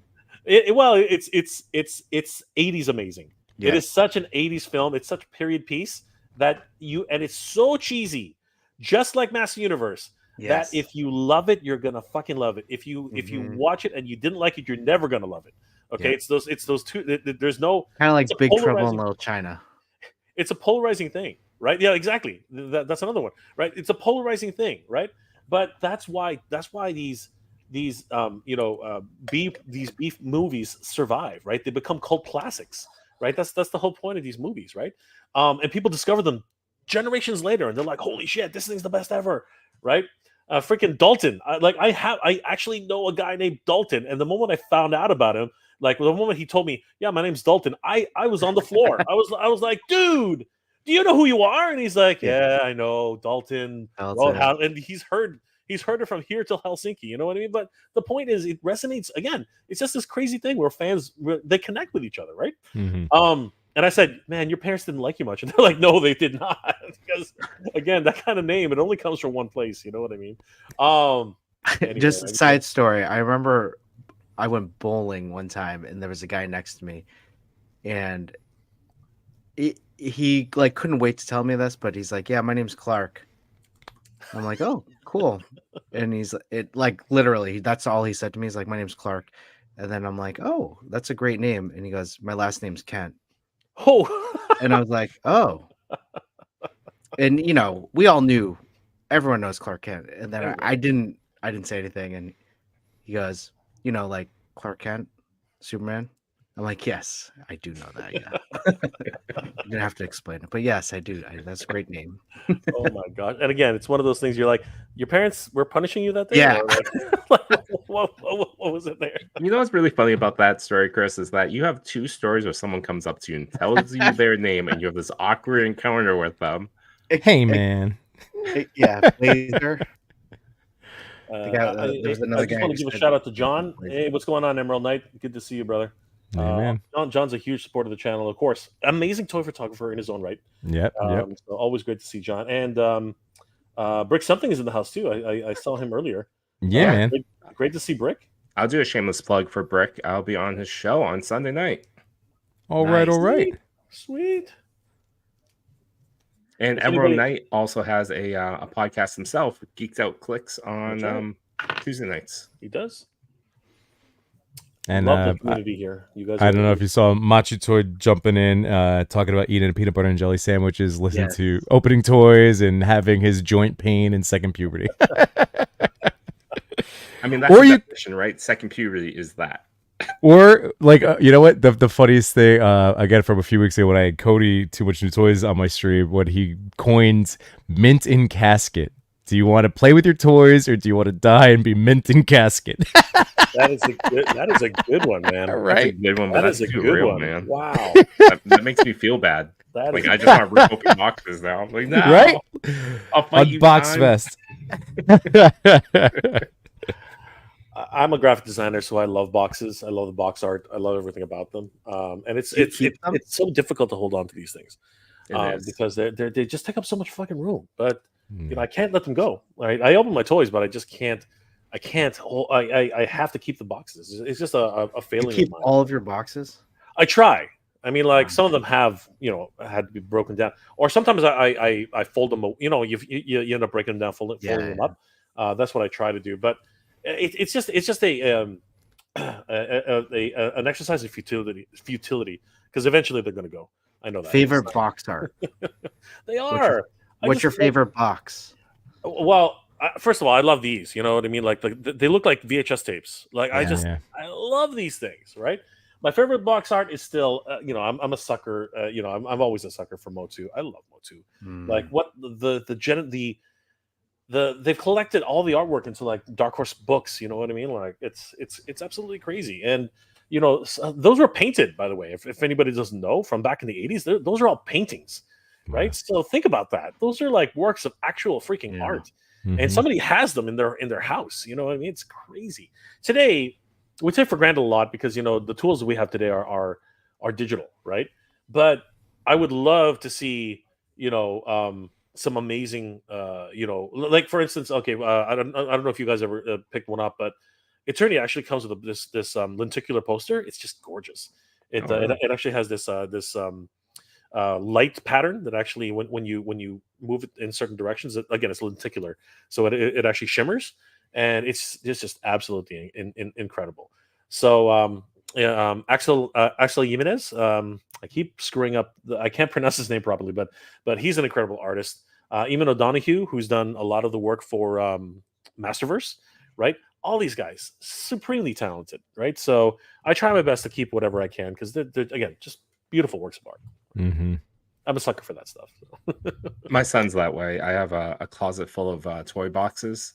He's 6, and so all of his toys are really big, like Paw Patrol boxes, Lego boxes, like all these play sets. I have just the broken down boxes, like stacked like this thick in my closet. Just like he just won't let them go, and he just stares at them from time to time. Yeah, He does I don't go blame and him. look at them. He does. That's And cool. he has a set in his closet, so he has a bunch of the Ghostbusters Plasma series and the Playmobil ones. Those are his go-to in his closet. Actually, I think it's been a while since he's looked at them, but he has a stack of ones he used to go to all the time. That's pretty cool, though. Hmm.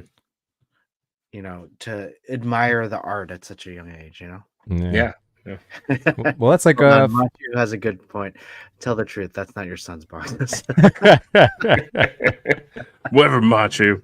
But shout out to Work More or Less, who's done a lot of the artwork on those Nexa tune boxes. Mhm.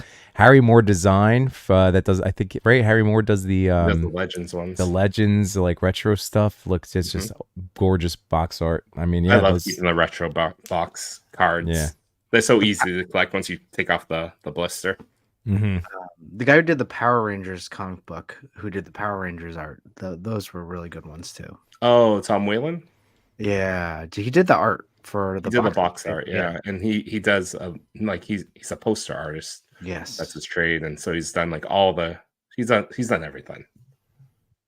I have a question. Great Me Too says he's talking about casting in movies. Is there going to be a Centurions movie, or is that just like he's just asking? Centurions doesn't have the legs. There are a lot of great properties from the 80s that really deserve a shot. We need Mask. Yeah, I was gonna say that. Like, Yeah. and it's so not to get too far into the weeds, but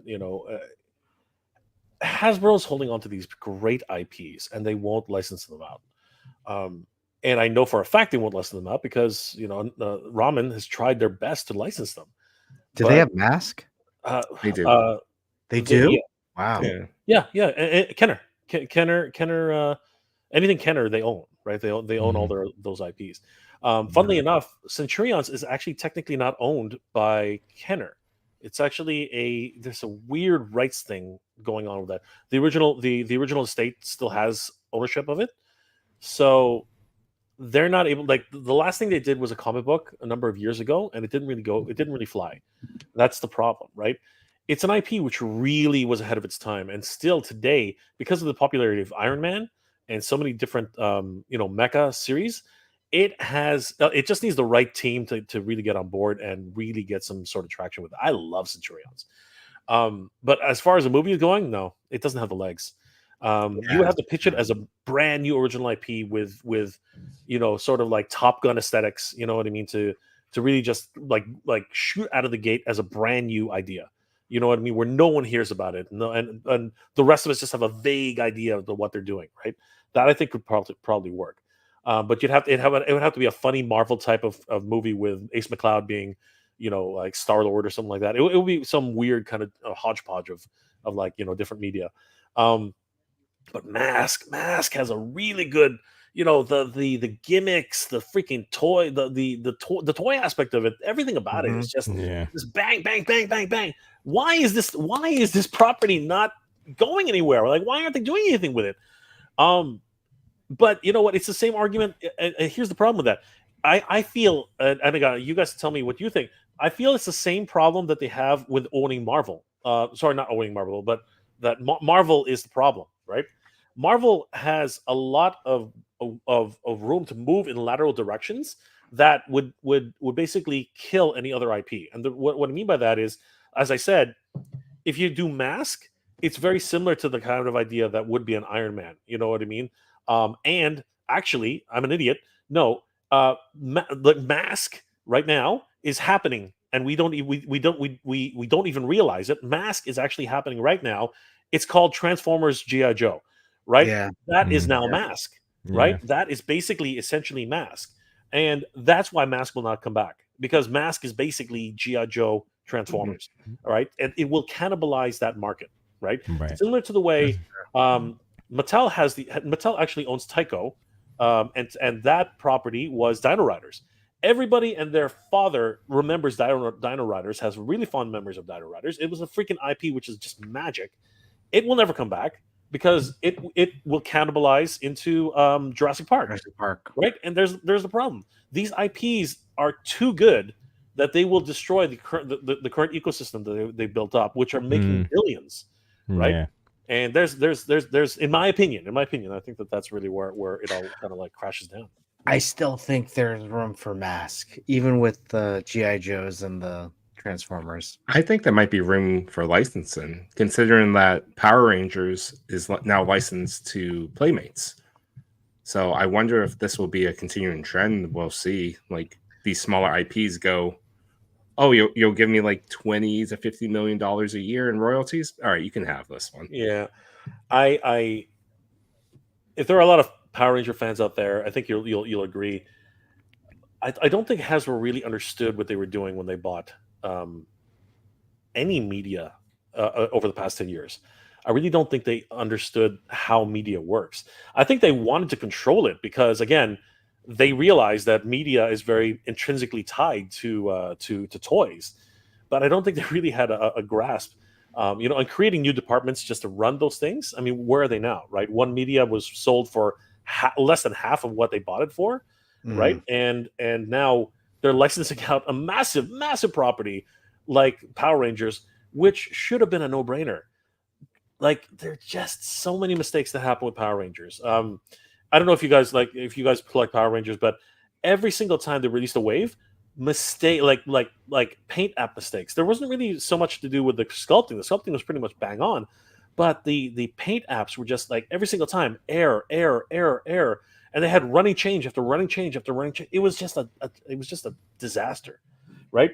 And now after 6 years or 7 years of actually trying to handle it on their own, now they got Playmates on board. Wow, just earth-shaking news. I mean, people don't realize just how big that announcement was.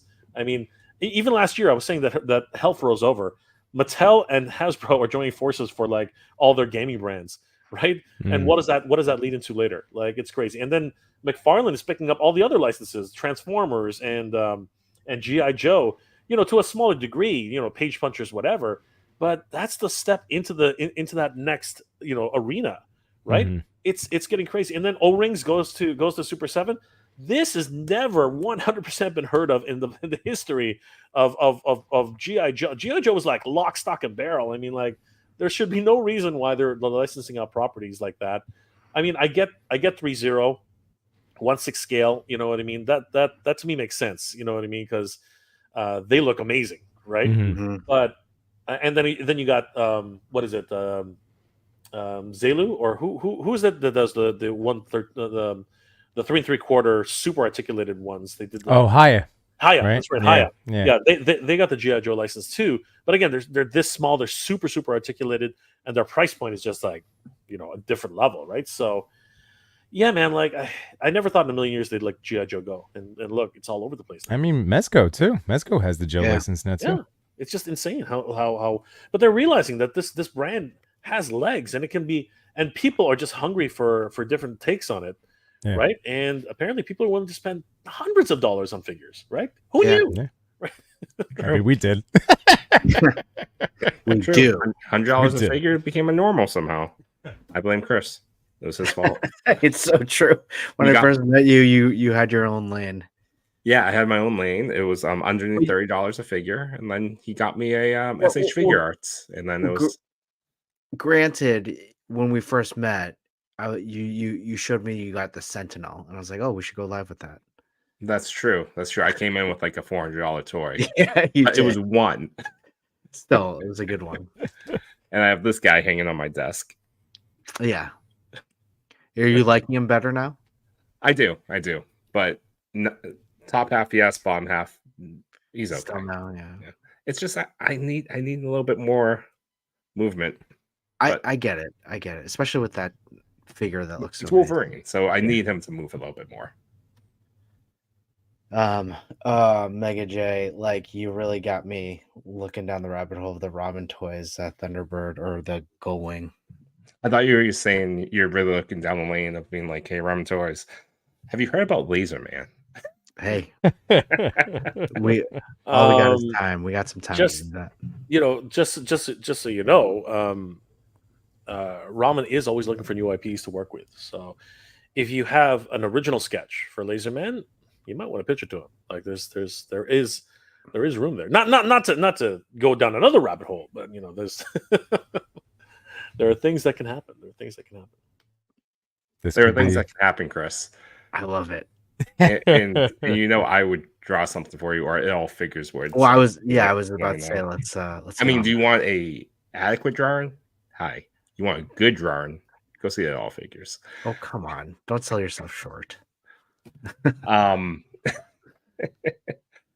So Jay, one of the questions I had in line, this show is all in the spirit of recharge, refuel. We always talk about sharpening our axes. We do that by talking with the chat. We do that, essentially having a chat with friends and talking about toys. Outside of toys, what do you do to sharpen your axe? Meaning, how do you recharge, refuel, all that stuff? We've only been on. We've only known each other. No, I'm just kidding. You're moving too fast, Chewy. You're moving too fast. Like we haven't even gone on a date yet. Like Jesus Christ. Do you want to play with toys, Jay? Yeah, I know. I'm gonna show up with You need to book a two play of date. every wave and be like, "Hey, Jay, You need to knock book on a your play door." date. My schedule for play dates is open like next week. Sometime. Make sure to put a breath mint in. Okay. What do I do to recharge? Honestly, I'll be honest with you. I like looking at other creators and what they're doing. Looking at you guys. I mean, fuck. Some of the images you guys are able to create are just absolutely stunning. And John, I remember that photo. Every time I stumble upon one of his images, I'm just like, God damn it! I wish I was talented. I wish I knew what I was doing. Photoshop is my world. Right? I can Photoshop anything. But to actually get a moment in time, with a lens, and yeah, there's Photoshop. I get it. I understand. Like it just heightens everything, right?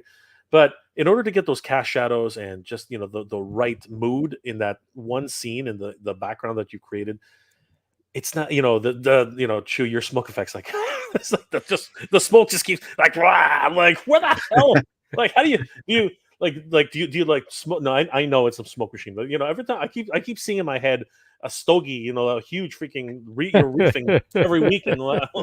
If you want to know the secret, I when the smoke moves, yeah, I have a straw in my mouth. See, So I just go. It Yeah, so goes. you're like moving it in the direction you want. That's excellent. Top tip, everybody. There you go. So Use a straw. Very, very cheap life hack right there you there. go. Yeah, I gain inspiration. It's the same thing that I've learned over the years. As a designer, that you draw inspiration from the people around you. You know what I mean? And there's nothing wrong with that. But then again, you don't want to take that too far and just like copy, right? Copying doesn't do anything for anybody. You need to take somebody else's work and say, shit, that how did they do that? Why did they make these choices?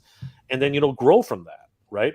That's the way I recharge. And again, looking at amazing artwork, and amazing companies and things that do happen. Of course, toys, as you said, recharge your creative juices as well. But then again, I also enjoy organizing events and stuff like that. It's one of my passions. I help I help with other smaller events here. Not so much anymore ever since the pandemic. It's been an unfortunate situation. Many of the events I used to work with, have taken a side, have just basically shoved to the side, which is unfortunate because again, like 2 years blank for any event. I don't know if you guys understand how that works. It's a killer. Like you can't, all your funds pretty much for storage and things like that. They basically get eaten away, and you have to rebuild that base, and it's very, very difficult. So yeah, I enjoy conversing with people of like-minded interests and just like coming up with new ideas and new ways of just basically expanding my own horizons and stuff. And as of late, I've been just trying different projects on different YouTube fronts and trying to experiment with how to grow organically and also joining other teams to help them get into different avenues.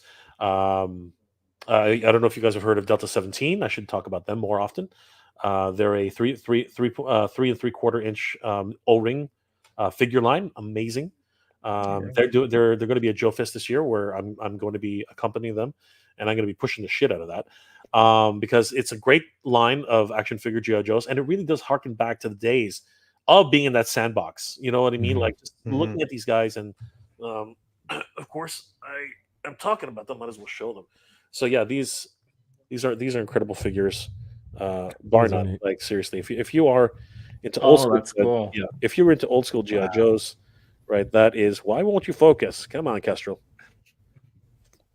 Man, apparently my camera doesn't like it when I do this stuff. Anyway, yeah. So these are incredible figures, bar none. There's an entire line of them if anybody wants to check them out. Delta17toys.com. They're on sale right now. They did not do a Kickstarter, which was insane. But you know what? In terms of what you get, value for money, these guys are absolutely incredible. And again, they give you that old school feeling of what GI Joes were like when we started playing with them as kids. They're just incredible figures, and the amount of details that's in here is incredible. It's my understanding, and I have to double check with them, but I believe Sculpt Viper Tommy Hodges, who now works with Mondo. He was on the team that actually created these. So Wow. Yeah, just absolutely incredible. So yeah, guys, you definitely should check out Delta 17 Toys, and pick up a set for yourselves. Like I said, we'll be at Joe Fest, and you guys can check them out for yourselves. It's a really fun line. Yeah, and of course, Flipor. That was an amazing project. And yeah, just as a creative person, at heart, I really just like coming on to shows like this and just hanging out with you guys. It's just a lot of fun. Man. It really gives me a different perspective on the other fans that are out there, right? And I think that's something that as toy tubers, a lot. I've always said this, and I really do believe this. We're all just a bunch of freaking nerds, okay? So everything, don't take things so seriously. You know what I mean? Like, I don't know what you're talking about. yeah, I know. Chris is the cool guy in the room. He's got the blue hair. He's hip with the kids, man. Jeez Louise, he's ahead He's secretly saying like toys are for nerds. I know, right? Look at all these geeks. right? But that's for me, that's what it is, right? We should all just love this stuff. But Yeah. instead, we start infighting. It's like, oh, if you like that toy, you can't be my friend. What is like? Yeah, we're geeks, but do we have to go all the way back to kindergarten? Like, that's ridiculous. It's like you're talking to that asshole, and then I can't talk to you anymore. What the fuck? Seriously? Oh Well, my I can God. assure you, the three of us steer clear of all of any And I kind love of that. drama like that because it's I yeah, love life is too short, man. It is too short. Enjoy your Exactly. toys. Of anything, Like, we there's this push little you to buy whatever you want to buy. exactly. There's Push you, so yeah. there are a couple of toy tubers I can't stand, and I don't like throwing Such as. no, I won't say it. I won't Just kidding. Just kidding. because I don't really need to. That'd be the As- biggest heel turn for our show. Is I know, right? doing that. as an innuendo, if anybody wants to try and figure it out, there are a couple of toy tubers out there who really rub everybody the wrong way, and it doesn't take a long time to find them. But basically, in the joke community, everybody knows what I'm talking about. I'm not going to go any further than that. And it's like, just stop. Okay, you don't need to be the big dick on the hill. Okay, and even if you are, who fucking cares? You know what I mean? You just stop it with all the fucking drama. Like, just have fun. Like, I just don't understand. We're a bunch of fucking nerds. All of us are nerds. So Yeah. just accept it and move on. Like, that's that. If I ever had a message in my life, just freaking accept the fact that you are a nerd and move the fuck on, because we're not gonna get popular with any other women. Okay, it's not gonna happen. Just move on, everybody. Back to Joe Fest. Brick something says he won't be able to attend, but he will be at Legion's Con. And apparently he got intern for the day. Oh, nice. Good job, Brick something. Wait, Well, did they already do that thing? No. Yeah, you have to enter your name, and then you get notified by them. The winners aren't announced on any platform that they. Interesting. I didn't realize that they did that. So Jay, are you into Legions? I got to funnily enough, I got to play with my first Legions Con. I got to play with my first Mythic Legions figure, and I was absolutely blown away. And then I broke her. So that kind of, I did it on camera too. That's if anybody wants to look at my shock and horror. And I felt so bad because in the fucking instruction book, it says, heat the motherfucking figure up. Don't be a dumbass. It was this one, right? Yes, it was that one. Right? And of course, this one's extra. Like, whatever happens, it's extra tight. It's crazy. It's crazy. And of course, I met C. Justin at the Toying Oh, Around he's so Con. awesome. Yeah. So I was like, "This is yours," and he's like, "Yeah, that's mine." And I'm like, "Oh my god!" And I freaked out a little bit because You should go. We're all going next year. That cape is That's next true. level shit, man. That cape is next level shit. It's in Jersey. That's not too far away from me, so it's possible. My good friend Renders Effects is going to be there. He's got a table. So We'll pick you up. No Chewing and I are road tripping. We'll pick you up. You whereabouts are you guys? Like, because I'm up north, as you guys know. Massachusetts. Right? So, Massachusetts. Okay, so that's how far is that from Detroit? That's pretty far, right? Or is it? Oh, that's far. Yeah. Yeah, that's pretty far. Yeah, because I'm You're I'm not on the way. No, that's what I mean. I'm up in Toronto. No, I'd have to drive myself. It's the only thing that always concerns me, because again, it's one of these things. I live in Canada, so if it snows that day, I'm like, I don't know, man. You know what I mean? I get it. Like I said, I live up here. I drive. That's my life every day. But you know, on roads I have no idea where I'm going. Yeah, that can be fun. But I've done it before, so it's not really a big deal. I would love to go. You know, just the experiences I've had with because I when I was at PowerCon, they had that huge display there, and I was like, dear God, this is insane. Right? I love the dioramas they put together. Everything, everything about the Four Horsemen is just, oh my God. Yeah. I swore to myself I'd never get into another line because it's just ridiculous, man. But this one is just, it's so hard. It's so hard to stay away from Mythic Legions. It's just really crazy. And then you got these, you got Savage Crucible not like, we want to send you a I'm like, please don't send me anything. And now I'm gonna take a look at this guy. And he looks freaking awesome. Yeah, exactly. He looks awesome, man. Like, seriously. Like what is it? Como of the Isles. Like, just insane. again, like, we are living in a renaissance of toys, man. Like Yep. it's ridiculous. It's absolutely insane. But you should totally do Legion's Con. That's our big push. It's only gets better and better each and every year. I It mean, really does. I've gone to the last two. Last year though was incredible, and the amount of people that are now planning on going this year, it's just turning into a massive, awesome toy hang. And Yeah, absolutely. A lot of people go, and it's not just Mythic that have figures there. Plunderlings and Animal Wars of the Kingdom, they always go, and it's a good time. Tons of customization work that you see. It's incredible. It's a very unique toy show where it's Yeah. not all just typically vending toys and like resellers. This is a lot of artwork essentially. you could Custom buy a calendar from Sir Trevor or a mouse pad, or yeah, I love that calendar. You could buy custom signs for your shelves from D Blake Makes. Hmm. A lot of good stuff. And Messi is saying trips and chips. Yeah. I got. Oh yes, we will have another live stream in the car for 4 hours. I've been. It wasn't because of the road trip. I've been sampling new snacks from Trader Joe's. I found some new favorites. Can't wait.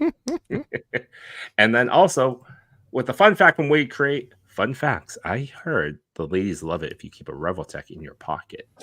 Just saying. It's highly articulated.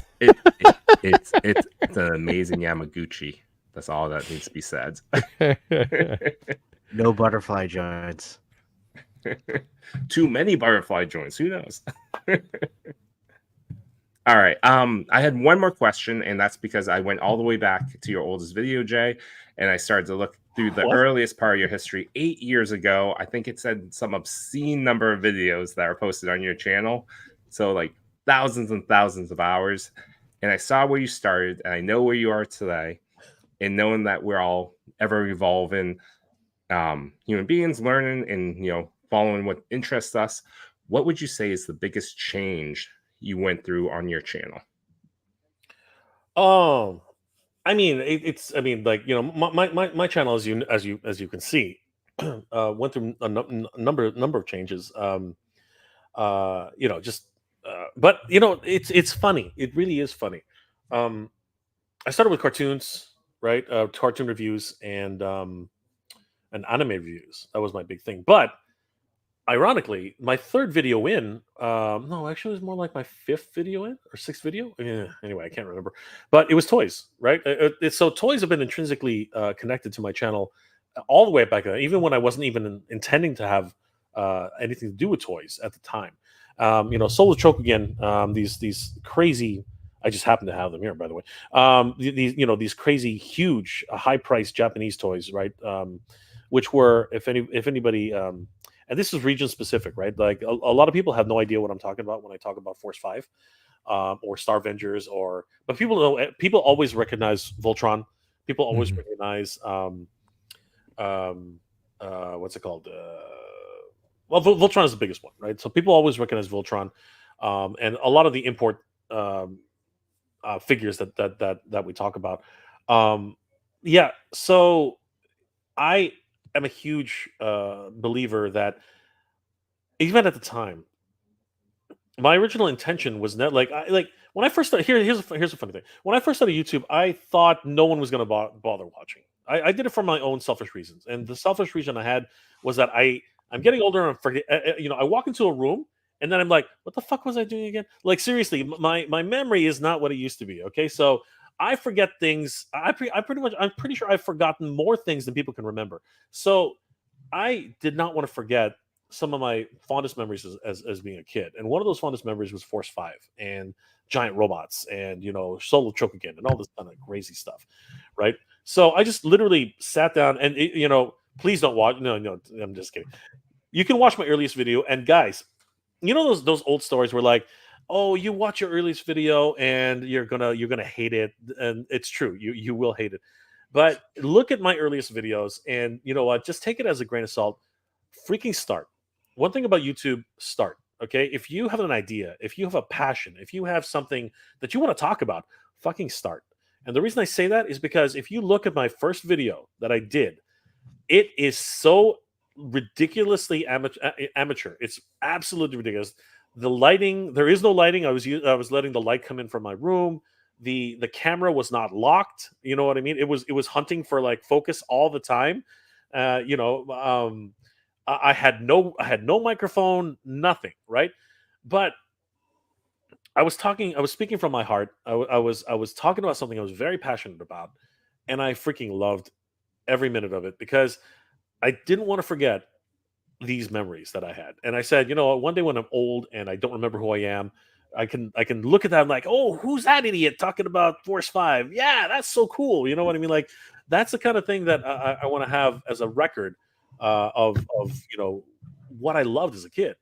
And that whole premise just continued over and over again. And I was into anime, like huge into anime, and I just started putting down all my memories and making sure that I wanted people to know this is a really cool thing to watch. You should watch it too. And like I said, I wasn't expecting anybody to watch, and nobody did. Right? I think for the first 4 or 5 years of my channel, if I was to get like 10 to 20 views on a video, as a matter of fact, you can look at it now and think that all my earlier videos are still sub 1,000, most of them. And I was just like, you know what? I don't care. I don't care that nobody's watching, right? Why am I doing these videos? Because I'm doing them for myself, and I think that that's important, right? Like, as selfish as that sounds, you need to do it for yourself. You need to want to make this video, right?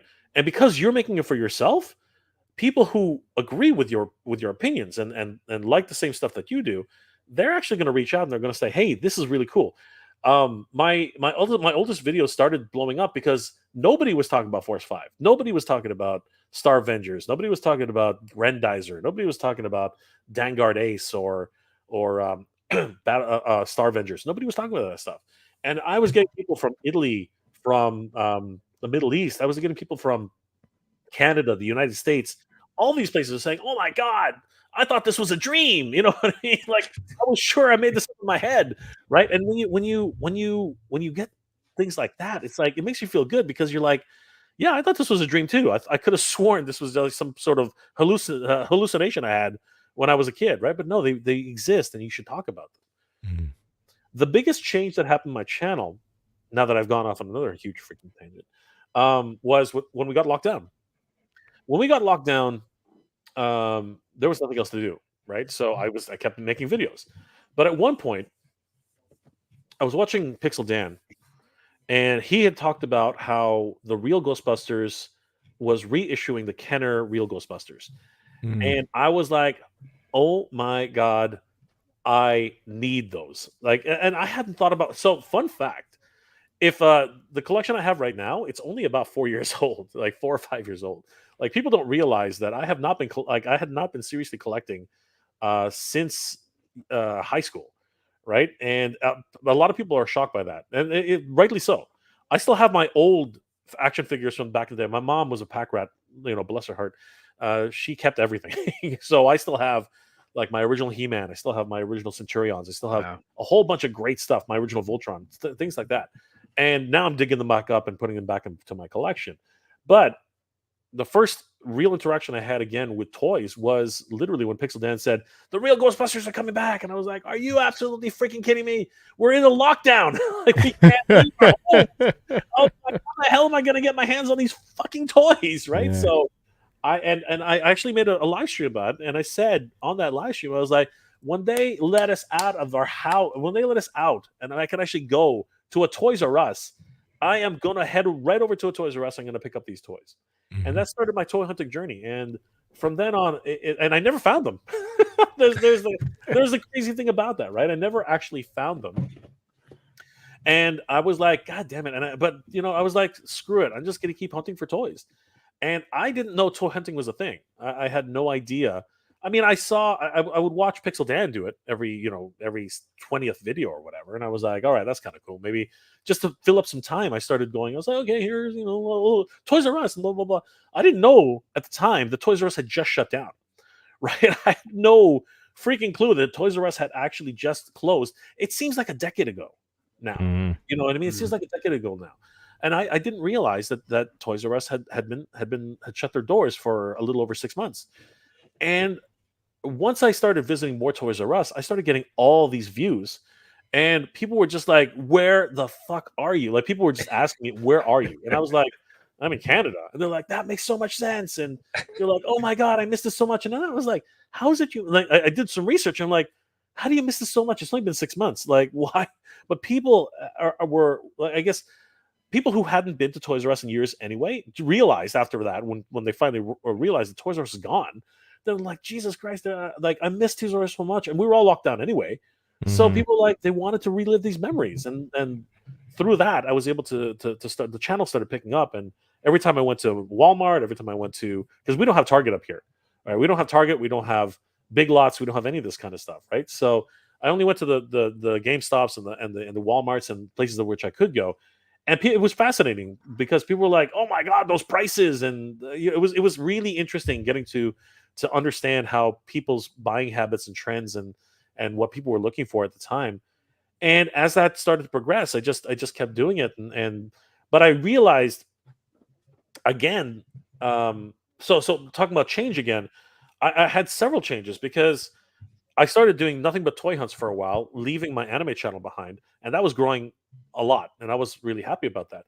But I came to an epiphany saying, I can't keep buying fucking toys. I'm gonna freaking put myself in bankruptcy eventually. You know what I mean? Because every time it was an expectation that every time I went to a toy store, I would buy something, right? Mhm. And I fed into that, right? I fed into the idea that every time I would leave with something cool, and eventually it just got to the point where I was like, all right, if I keep doing this, it's not going to. Eventually it's going to plateau somewhere, right? And I recognize that pretty quickly. So I made a conscious effort to actually split my channel into two different channels. So if you look at Mega J Retro right now, it there are very few toy hunts on Mega J Retro. It's actually mostly toy news. And then I created MJR Collector to continue the toy hunting, and that is always a risky move in terms of in terms of YouTube because I don't know. You guys probably realize this. You have to they call it niching down. You have to really keep on a singular effort, ideally for for your YouTube channel. If it's going to be toy news, you got to stick to toy news. If it's going to be toy hunting, you got to stick to toy hunting. And I realized that I understood that there was that kind of divide. So I literally started a second channel just to do toy hunting, and surprisingly, to my surprise, I was able to successfully do it. I literally migrated all my toy hunts into MJR Collector, and then started doing toy news, which had its own, which garnered its own, audiences because people were always trying to find out what the newest toys were, and I really started to dig deep into Master Universe at that time. So there have been multiple changes on YouTube and on my channel. And one thing I have to tell everybody is keep experimenting, keep trying something new, keep doing something different. But when you find the one thing that works, stick to it, right? Stick to it. And if you have another idea, create, and don't be afraid to create a third channel, a fourth channel, a fifth channel. Don't be afraid to do that, but always keep focused on your main channel, and then the other ones will grow when you decide to grow them, right? But always, and don't and here's the other tip I have for everybody: figure out a schedule that works for you, because several times over the course of the last couple of years, I have felt burnout. I felt like there Mhm. was a bit of burnout. Like it was at that cusp where I was really sort of working and making so many videos at the same time that I didn't know what to like. I'd be exhausted at the end of the day.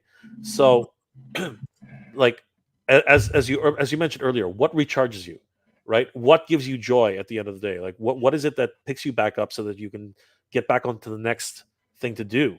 You got to figure those things out, because if you don't, you will suffer from burnout pretty quickly. So yeah, Mhm. crazy. Just my journey in terms of YouTube, the way I look at it is nothing special, but in terms of what it's done, and when I look at back and now when somebody asks me that question, I'm like, holy shit, yeah, there's actually been a lot of things I've been doing with YouTube. So yeah, it's pretty crazy. Yeah. That's awesome, man. Yeah, no, I appreciate it. Chris, only because I know you have to be up early in the morning. Do you want to hop off? Yes, I think this would be a good thing. Sorry, I do have a work thing tomorrow, but Jay, thanks so much for joining us. I'm just saying bye, but you guys keep going. But it's definitely a pleasure. It's definitely a pleasure to see you just shining your craft. Also, I want you back on because I want to talk more about like 80s toys, talk about more about creating. Um, and it's just been so much fun, man. It really has. It's been my pleasure, Chris, and I'm humbled. And you know what? People don't sometimes. Here's one thing I do want to say before you go. I am always humbled whenever somebody invites me onto anywhere. And you know what? There are people. I've met people in situations, at PowerCon and other places, and they tend to treat you differently based on, I guess, the size of your channel, whatever. I never ever think that way, right? If you ever see me in a convention or if you ever see me in the wild, just grab me and say, Jay, what's going on? I will talk to you. Not only will I talk to you, we'll become friends like immediately. And I never want that to change. Anytime I say this a lot, and you guys are welcome to do this too. Like everyone's welcome to do this. The moment I start acting like I'm bigger than anybody else on anybody's channel, you have the permission to tell me to go fuck myself. Because seriously, that is stupid. Okay, I want to be the same person I've always been, and that's what I've always wanted. And whenever somebody says, "Hey Jay, we'd love to have you on the show," I'm like, "Holy shit! Oh my god, that's crazy! I'm gonna be on Toy Dad, like the Toy Daddies. That's crazy. That's absolutely nuts." And you know what? I love it. And thank you, Chris, for inviting me. Guys, this has been it's been an absolute pleasure. We're not logging off yet, but I mean, this has been an incredible experience for me. So thank you guys. I really appreciate it. Wow, that's so nice. Yeah. And like honestly, you humble us by being on our show and just hanging out. Just a few plugs. Everyone, Toy Talk Monday, check us out. We missed Monday. I wasn't feeling so well, but we'll be back on Monday. I also, for you guys, started my own YouTube channel, as Jay was talking about. Just throw us on. I had my first episode of Toy Adventures with Toy Daddy that dropped today, so check it out. I'll put it in my channel. I'll put it and I'll plug it. Check it out. I hope you have fun with it.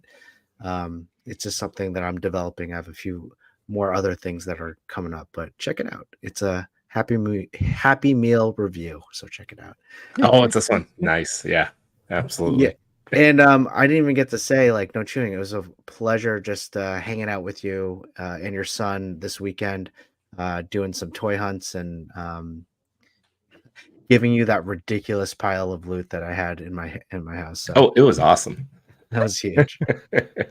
Yimbo, great to see you, buddy. Yeah, As bud. always, you guys take it easy, and I will see you all later. Bye, everyone. See you later, Chris. Bye, Chris. Bye, Chris. Yeah, it was an epic box. So Chris lives near me by 40 minutes. So we end up buying toys wherever, and they're like, "Oh, you want this?" And I'm like, "Yeah." And then so it's been 2-3 months. So we just had a big ass box of awesome toys. I'm like, "This is great."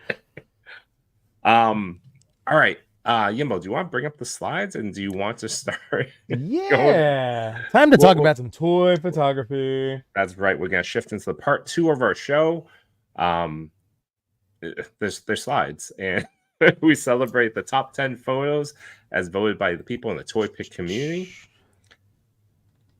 So I'm Nothing gonna. says fun like slides. Well, let's see. We'll fire it up from there. Boop. Wait. Sorry. Hang on a second. While you Forgot to do the that, share thing. Unboxing Yeah, Art yeah. says, "Love all you guys, especially Mega J and his epic beard." Of course, that's right. And I think Chris missed the comment earlier about a Laserman villain or character, Mega Beards. I think it should be a thing. And funny enough, 1/6 Shooter chimed in the chat because we mentioned Mythic Legions, and he shows up. And then Brick Something does the same whenever AWOC is said out aloud. And you probably do the same with Flipor. Probably one of these days. That's funny. In the so the back questions that came out, so I filled it out, and one of the questions, as you know, is who else would you like to see in the line? And I'm like, how about a jolly older Mega Man character that tries to keep peace in the community between Flipor and the rest of them. So, you know what? that's again, that's one of those things, and I've gotten a couple of those, right? They're like, oh, we need a Mega J head sculpt. I'm like, nobody wants that. Nobody wants a Mega J head sculpt. I I I always say that jokingly, and there are no plans for anything like that. I mean, like Flipper Frank was a character long before Flipper was, so that made sense. Um, I've never actually thought of myself as a cartoon character, and who knows? Like maybe one day, once upon a time, I don't know. Do it. But it's just one of those funny things. Like, how you gonna yeah? Like I wouldn't even know. If What someone wants to 3D scan your head, Jay, you gotta say yes. It's like if someone asks if you're a god, just say yes. Oh my god, You'll never regret having to. Even if it goes nowhere, you have a sculpted head that you can just pop on any action figure of you. That's also the dream. Talking Tiger, custom head sculpt of yourself. I have to pretend that Shipwreck is me. Yimbo pretends every bearded white guy is Yimbo. It's a lot of bearded white guys. It's true. It's a very common look. He's right. I looked at the selfie series, and I saw, and I was like, you know what, this could have been something amazing. This could have been great for so many people who've always wanted that. But I mean, it was such a hit and miss, and the money that you were spending on each character, like, it was crazy. There were three things that were inherently two key things that were inherently wrong. They fixed some of it when they went wave 2 with like glasses, because the first wave they were like no glass. I'm like, you're cutting off a lot of your audience right there. But I needed a huskier face sculpt to begin with, and then I needed hair that I would actually have on my head. Yeah. I was looking at them. I was like, you know what? And it happened actually on the third. I think it was like as you said, the next year, Ned Leeds got an action figure. I was like, all right, you know what? It's time. Now it's time, because there's a Ned Leeds body. Like, I mean, how much closer? There's a Filipino guy, and he's pretty chubby. This is perfect, right? And then I was looking at the options. I'm like the beards come up to like here. I was like, yeah, that's not gonna work. Like that was me like 5 years ago, right? But and then of course, like, I got a ponytail. There's no ponytail. Like, I guess there was a small ponytail. I don't know. It was like little, but it was higher up too. Yeah, and it's like, that's a girl's ponytail. I was like, I don't know. So there were moments, right? But and now, if I really wanted to, if I really thought about it, I could probably just ask Renders to do something. He'll be like that, right? But I don't know. At the same time, I'm like, who am I kidding? I'm not an action figure, man. I'm just a dude. I'm just a dude. Do it. Again, given the chance.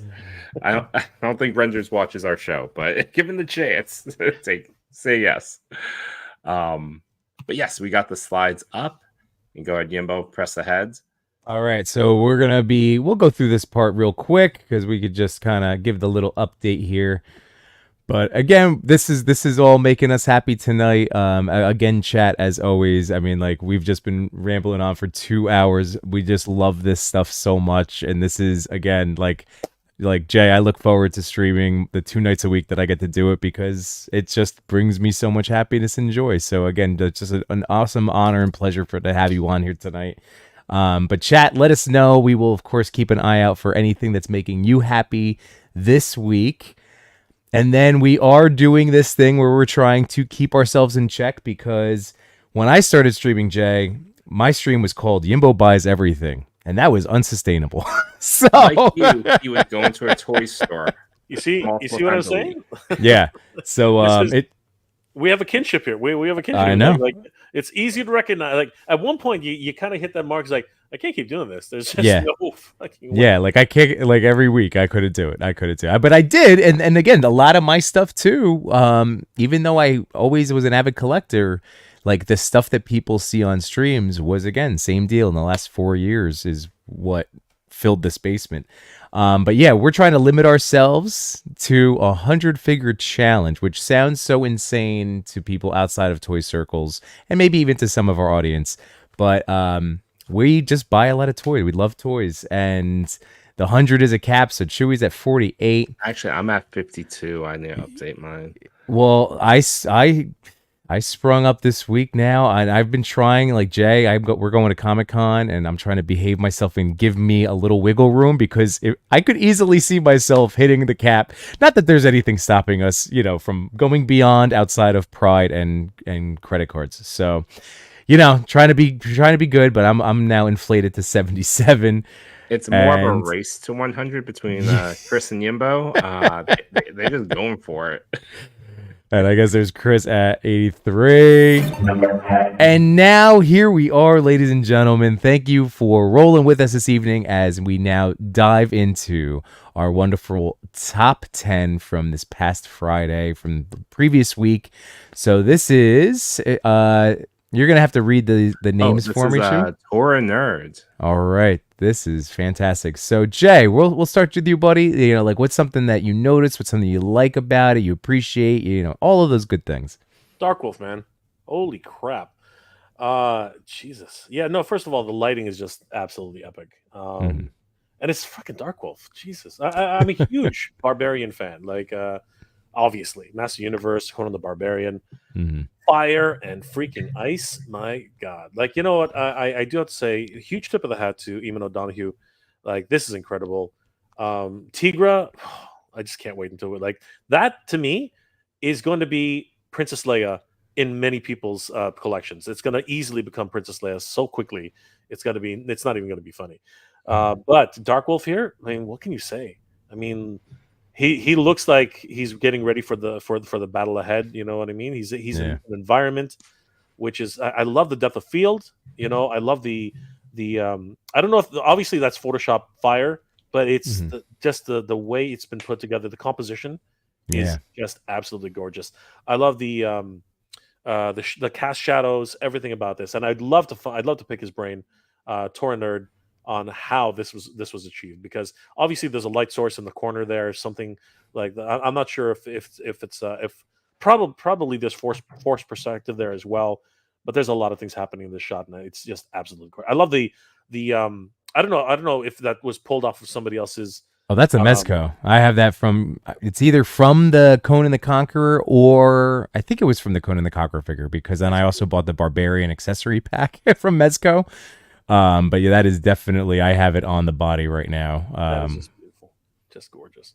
Yeah. And I don't know where the horse came from. I'm assuming it's, I would imagine it's 4 Horsemen. If not, it's probably going to be McFarlane. I'm not sure, but it looks gorgeous. Wow.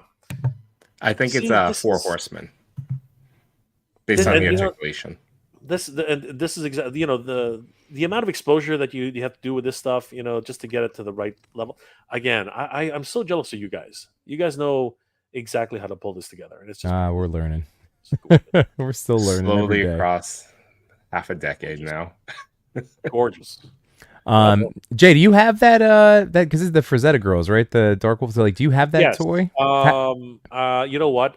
I probably am an idiot. I was trying to get it, but it's only available at BBT, right? Or FrazettaCurls.com, right? So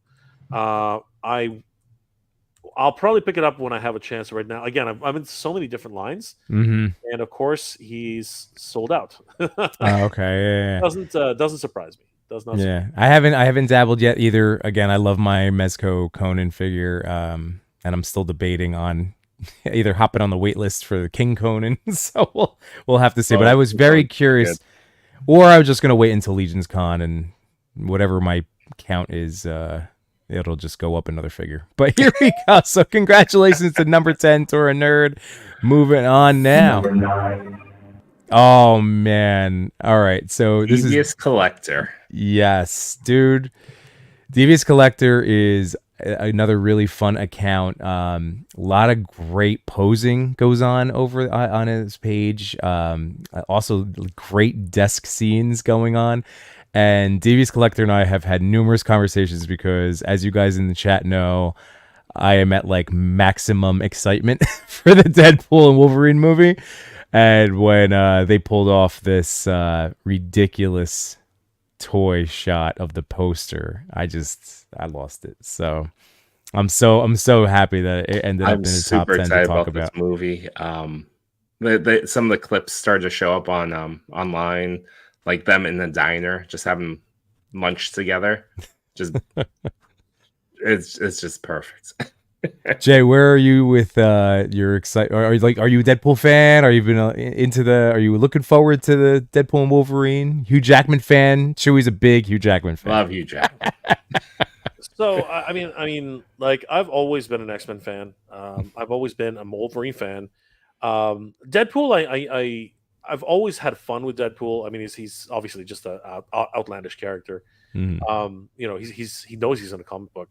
So I mean, and of course Ryan Reynolds, Canadian, right? Good little fun. Mhm. I love the first Deadpool movie. Second Deadpool movie was a lot of fun. This one, I'm excited about it because there's going to be like, if the rumors are true, there's going to be a lot of great cameos. Mhm. And again, it's like I think this truly will be the final farewell of Jackman Wolverine, right? This is Right. pretty much going to be it. Yeah. And what a way to end the series, right? And it'll be interesting to see where they take it from here. But um, I'm excited. I am very excited, but at the same time, I'm kind of sad. You know what I mean? Because we probably won't see this version of the characters ever again. Yeah. So yeah, it's going to be one of those. Yeah. It's that bittersweet moment. That True. But at least we'll get to live on in our collections forever. absolutely. But yes, so spectacular shot. Absolutely love again the movie, the poster recreation. And again, look at little Pegs. Like this is where Pegs actually, like, because it is a toy picture, it just makes me so happy. It really sells the fact that this is a toy photo recreation. But again, congratulations, coming in number 9, Devious Collector. Number 8. And now, again, is that D Pack Rat? Pack Rat coming in at number 8. Man. Ooh, Chewy, why don't you start things off for us? Oh, it's a great shot. I love this K2SO. I loved him in both Rogue One and Andor. So a big fan of this droid. Actually, a big fan of all droids, to be honest. But I think they did a fantastic job. I just imagine the analysis K2SO must have on finding a human skull. Just having that Alan Tudyk voice registers like, I think this one's dead. And just drops the skull. What about you? Yeah.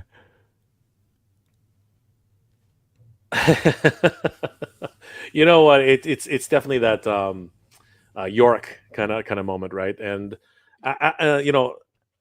it definitely was. I loved Rogue One. I don't know. A lot of people don't like Rogue One. I love Rogue One. Really? Wait, no. I liked it too. I thought it was like they critique it like, oh, it's just a video game. Yeah. I've always heard that. I guess maybe just in the little family circles that I run, like I don't know. I just always heard that it was like universally praised. I didn't know that there was a pushback against it. It's funny how that works. Like in the Star Wars, the actual Star Wars, what's it called? Purists, fandom, right? yeah. The Star Wars people, they hate it. Wow. A lot of people don't like Rogue One, right? I love Rogue One. I thought out of okay, so the movie, the series I'm enjoying right now, especially is. Obviously, everyone loves Mandalorian. The last season was a bit whatever, but Rogue One is definitely one of my top favorites, as well as Andor. I love Andor. Andor is it's like a spy film gone wrong. You know what I mean? And it's amazing. It's going into places about the Empire that you really don't get to see, and I love the political intrigue. I love the whole different aspects of that. And again, this is a droid which features heavily in all three of those, right? So it's an amazing look at this. And yeah, the original, obviously, you mentioned it earlier. Alan Tudyk did an incredible job with the droid himself. Really gives you the empathy of making friends with the droid. You know what I mean? Like right. It was such a wonderful little. And I want to see what happens. I want to see how Andor meets this guy. You know what I mean? I want to see how they reprogram him or whatever the heck they do to actually get him as loyal and as dry humor as possible, right? Like, he's like a lethal C-3PO. It's awesome. Mm-hmm. Right? And Right. him staring at Yorick here, that's just amazing. I wonder who that is now that we're looking at it. It's just crazy. So yeah, again, lots of great depth of field here. I love the lighting, and yeah, it's just a beautiful shot all around. Just love it. Yeah, man. And Wade Create brings up a good point. Deepak Rat, haven't seen this account, but love the soft lighting. Again, we like to remind you every single week, everybody, that any new accounts that are new, like anybody new to you, be sure to go check them out over on Instagram. Give them a follow, give them some love. Again, those comments go a long way to putting smiles on faces, and that's what we're all about here. So, and while we're there, if you have not done so, please like, share, subscribe. We're getting closer to that 1K mark, and that'd be an amazing milestone for us to achieve for this channel. So yeah, man, there you go. But also, let's say hello to John to the Ross. Hello, and also Duart Studios. Hey, what's up, Brian? Duart. How you doing, man? All right, keeping on. Number 7. Oh man. JCS 12190. We'll give it a little droid talk. 12190 or yeah. I never actually put that together out loud. No, I'm in a Mezco chat with them. How would you read that? 12190? Yeah, let's just go there. Right. So, but this, oh man, again, JCS has a very awesome count. It does really great work with lighting and low key lighting in particular. It comes down to a lot of posing and just it's the camera and the figures. This is the Not Splinter toy, and I haven't done nearly anything with these guys yet. I haven't even been able to pop the tail in because I need a hairdryer. Like I just cannot get that tail. So you have the Not Splitter, right? I got it. Yeah, the tail went in for me. Oh man, mine was just fighting me hard. But some amazing accessories for him. The articulation in the lower half is. I feel like it could have been done better, but overall, I'm happy with the figure. Yeah, well, it's split. Like I'm still not expecting super duper. Again, when we go back to our articulation conversation at the top of the show, like I thought he'd be more of a martial arts master figure that I could play with, but I don't ever I don't know. I just feel like he is an old man that just is trying to make sure his boys are safe. You're applying a lot of story behind this Not Splinter. Yeah, Jay, is this a line that you fell down at all? That the third party? So thankfully, no. Okay. I love it. It's an incredible line. Are they foray? What are they? Foray. Now that's rage. It depends on the rage. year. Yeah, now it's rage. They've had to change their name a couple times. Yeah. Crocker was absolutely insane. You know what I mean? And was it Tobias? I can't remember the name of the wolf. But Veteran William, right? These guys are doing something. These guys are doing something completely different and doing it with style. They are dipping into their toe into this, spring, winter, whatever it is. Yeah. These weird little names for these guys, but the overall look and the dynamic nature of these characters can't be denied. They have this very samurai Ronin type of feel, you know what I mean? But also have this, obviously with Donatello, this look about technology and everything like that. It's a wonderful fantasy look and a different kind of take for TMNT, and it looks amazing. And of course, this shot, it's just beautiful. A father and one of his young sons. It's really, toys are incredible in so much that given the right conditions, they really can move you in a lot of ways. And this is definitely one of those shots that does that as well. Yeah, man. Very true. And then my boy Cody's going to yell at me because literally every time I go, I mix up all of these names. And I'm sorry, Cody. You're probably yelling at the TV now. You're like, yeah, but what are you going to remember?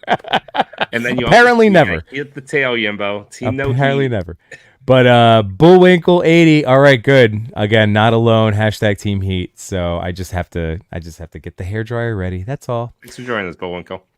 But yes, thank you very much. And thank you to JCS for sharing your art with us. And congratulations on number 7. Number 6.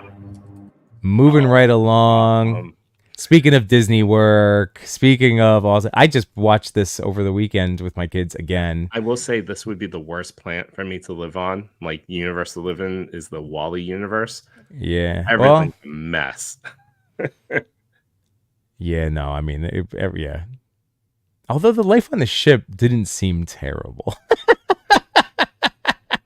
Okay, Yimbo. I'm just saying, you know, it Living was on relaxing. hot smoothies on your floating recliner as you traipse through space, led by a psycho robot. It's not the word. I was just kidding. I mean, if it's survival and not survival, at least you're comfortable. That's what I was saying. That's Too all. comfortable. But yes, this is I love it. I love it. Jay, what jumps out to you on this one? Oh man, I'm a huge Wally fan. I love that show, mainly because I believe it can happen. I mean, like, do you realize how many satellites there are in orbit right now? There are thousands. It's Yeah. absolutely crazy. I mean, what we saw in Wally were like millions, but no, this is great. I mean, you know, it very much captures the spirit of Wally, especially with the boot. I love it, and the little planter there. Don't know what he's rolling on. It looks like some random. Yeah, it's What crap. is Maybe that? a sentinel. Yeah, like some sort of like some sort of stuff. But it's just beautiful. Again, I love the depth of field, right? You know, the soft shadows in the background, and yeah, I mean, everything bounces off of him just right.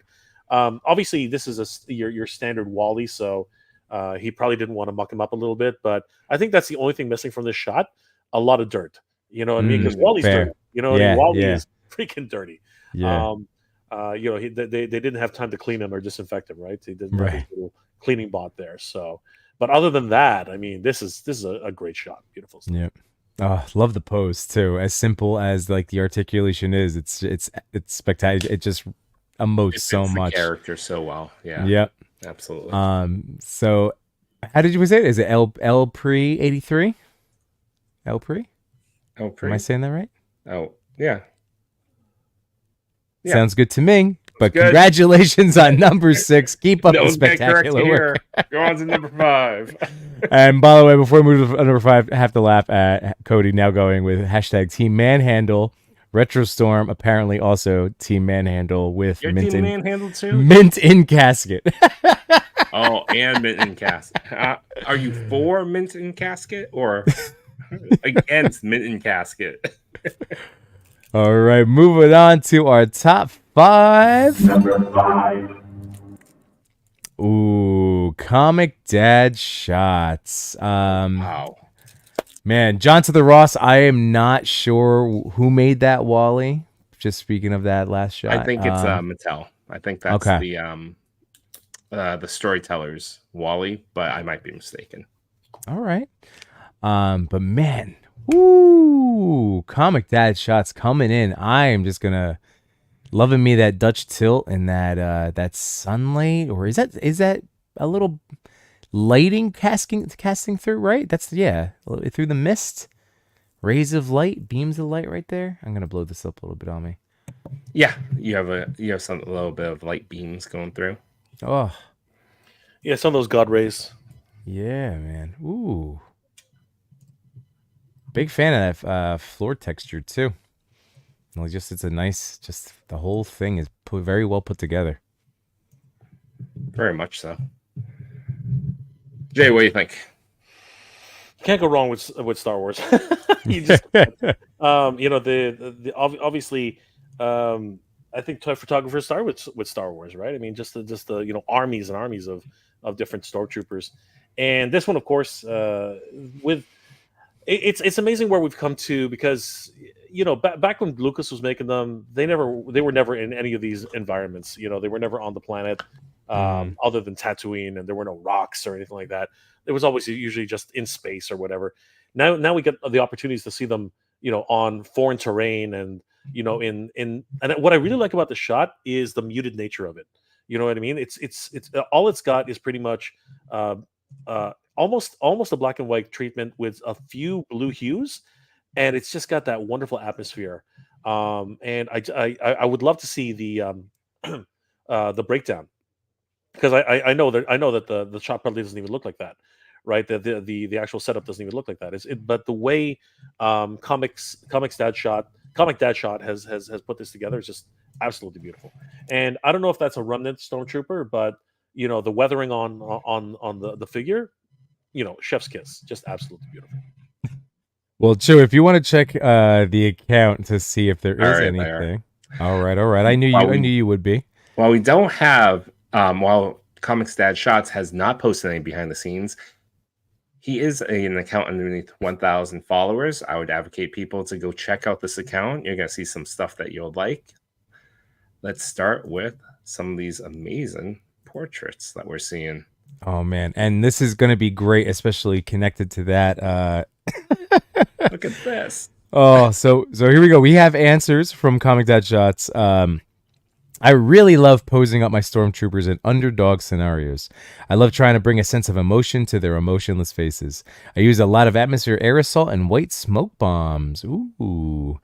I set up the rock so it look as if Gary is pinned. Yes, his name is Gary. LOL. Gary. I love the Robot Chicken references. That's awesome. Yep. And then what it's bringing Comic Dad Shots joy right now is I absolutely love the sense of community and encouragement in the toy photography community. I love that everyone supports everyone. We all learn and get inspired by each other. And I love hearing those sentiments because that's how we feel here. So, and as Wade Create says, love this account. So freaking clean. Yeah, buddy. That's right. So really great account underneath 1K. So please support. Yeah, maybe we can at the end of this episode, by the end of the week, by the time we come around next Wednesday, maybe it'll be over. Hit that next milestone. Yeah, not too far away at all. So, all right. So congratulations, Comic Dad Shots. Number 4. Oh, give me some X-Men. Oof. Jay, are you caught up on X-Men 97? Oh man, that show is killing me. Did they have another episode this week? Because they did, but this is far too soon. We abide by at least 24 hours. Yes. We won't talk about it, but we can revel in the experience together that this is somehow the most amazing thing for superhero stuff this year. It is 97. It's been my favorite show easily in the last 6 months. I don't know if I've been like this hooked on a week-to-week basis. And I just finished, like Jay, I just finished watching Fallout, which I really enjoyed. And I was hooked on that, but because it was bingeable, my wife and I just kind of crushed it over the course of a week. And it does, like, I don't know. I think it is also helping that it's like week to week and it makes me pine and consider and go back and rewatch and all of that stuff. But this is Kenwin Picks _toys. I mean, this is Fall of Genosha, right? This is oof. I think it is, yeah. It looks like the Fall of Genosha, yeah, but not from the show. Oh well, yeah. That's true. But look at dead center. I should say not dead center. LOL. Yeah, but I mean, there are a whole bunch of other characters who are definitely not in, but it's beautiful. You know what I mean? The obviously, you can feel the gravity of what's just happened, right? It's very somber. The color choices are interesting because obviously it's quite bright, whereas and of course that can be changed anytime, but this particular shot with all the yellows and the blues and everything that's happening around them, a lot of particle effects that are going on as well. So yeah, there's a lot going on here, but it's just a feast for the eyes. And of course, getting an inside look into it, like wow. And Quinn, the overall depth of field, you just don't realize when you're first looking at it how far away the characters are. The composition. You got to have a long table for something like this, man. Like it's absolutely crazy. So yeah, beautiful composition, and the Photoshop work at the end is also really great, right? But it's all about practical, right? Practical brings everything together. So beautiful stuff. Congratulations. And that just gave me some ideas too for Like, I've been trying to get into some building, like just simple like flooring, diorama flooring, and even realizing how carving in and adding all of those to just, that adds a lot. That adds a lot to it. So we do have answers. So here we go. First and foremost, they want to thank us guys for what we do, of course, for the toy community. Hey, we're just one part of just, again, a celebration of both photography and the things, these sculpted plastic pieces that we love. So thank you. I always appreciate the effort. Oh yeah, I've been caught up on the X-Men hype just like everyone else, and I've been planning this shout out for a while. I've been feeling that Sentinels would play an important role in the story, so I asked a friend of mine, Photonic Figures, to 3D print a few Sentinel heads to help me with my vision. Nice. Wow. Chewy, start making me Sentinel heads. Get on it. I have to fix my printer. So let's see. Oh, please. There we go. Hold on. Please DM him if you need one. All right. I might have to do that. So Photonic Figures. All right. My vision was to simply capture the aftermath of an epic battle and to squeeze as many characters as I could in the shot, showing their individual emotions without it looking cluttered. For the base of the shot, I used lizard terrain from PetSmart. I used my TV to project the background and a mix of atmosphere aerosol and a few facial misters from Amazon for the fog. Try to keep it simple, LOL. By the way, atmosphere aerosol, No.Chewing 15, all caps. Just saying. Yep. Save on your next order, 15%. And here we go. Number 2. I really love the surge of themed collaborations that people are doing to fight the algorithm. There's been some really epic work being shown with those. Yeah, collabs are always great. They're always great. I always try to do as many as I can because they're always fun. Again, fun in toys. Fun in toys. John to the Ross says the Sentinel heads are great. And body parts would be great, just like the Toy Biz Sentinel. True. Yeah, diorama parts, stands. Absolutely, for sure. Ooh, Duart Studios got a floor tutorial I'll be putting out. Yeah, buddy. Nice, all right. I'd rather, if I'm going to learn from somebody, I'm going to learn from one of the best. So, awesome. So, we should yeah. do that on a stream one day. We'll just follow the tutorial with just like a piece of foam and just try to see what we get. It's a good idea. It's a good idea. So congratulations, Ken win picks. Here we go. Toys through lenses. Yeah, this is all the X-Men hype, which again, like Jay, every week, it's so funny how you can see the trends in what's hitting. Because, like with the ToyPic community, it's got such a massive reach that, again, a lot of casual people, a lot of just toy fans. And yeah, like when the Super Mario movie came out, we had about 3 or 4 make the top 10 that week. Yeah, X-Men has been consistently and we love it so much, especially with Gambit like playing such a big role this season. But yeah, what are you digging about this one, Jay?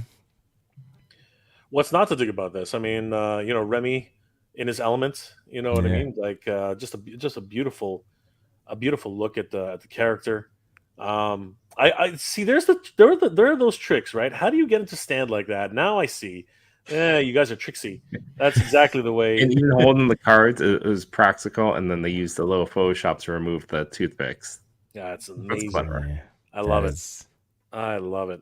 And that's that's beautiful stuff there, and I really appreciate the way that it all comes together. In this coherent one, again, a frozen moment in time, right? Mm-hmm. Just a lot of great stuff. I love the charging of the cards, everything about it, and again, the whole treatment is just beautiful. So how would you achieve that? Is that is that somebody blowing on the pebbles there? Like how? What they are using is, you can see it's a can of compressed air. Yeah. I get it. Okay, now I get it. I was wondering what that canister was, and then I realized, oh shit, it's a can of compressed air. So there's a couple ways you can do it. You can use that. You can do it across the top if the ground, the ground's a little loose, or you could stick it into the ground itself, and it'll pop it up almost like an explosion. You could use a little miniature blower that some people have started using, a palm-sized one, like you would inflate an inflatable, or with Sir Dork's method, you could use a plumbing device called Bam Blaster, and you can have these giant chunks flying out at the figure. Of course, that was meant to unclog a toilet, so it's pretty strong. And here we go. Toys Through Lenses is in the chat. Yes, I cannot do everything in Photoshop, so I rely on practical effects. I mean, I'm also I'm always amazed by what people can do in Photoshop, and I do try to rely heavily on learning practical things myself and lean into that. But that's just with my skill set, like that's what I know, so I Yeah, lean into it. Same. I do it for time. It's easier if it's all in the lens, and I can just take it and I can just, touch up the colors a little bit and post.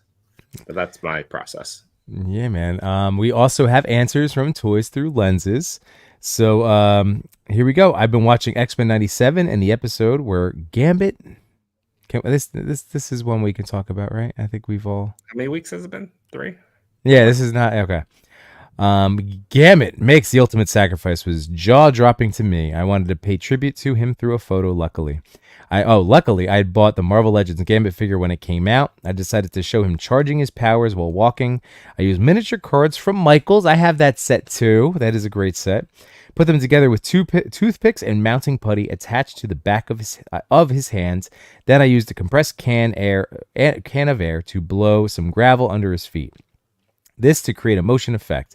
I had the figure supported from his back with a wood skewer.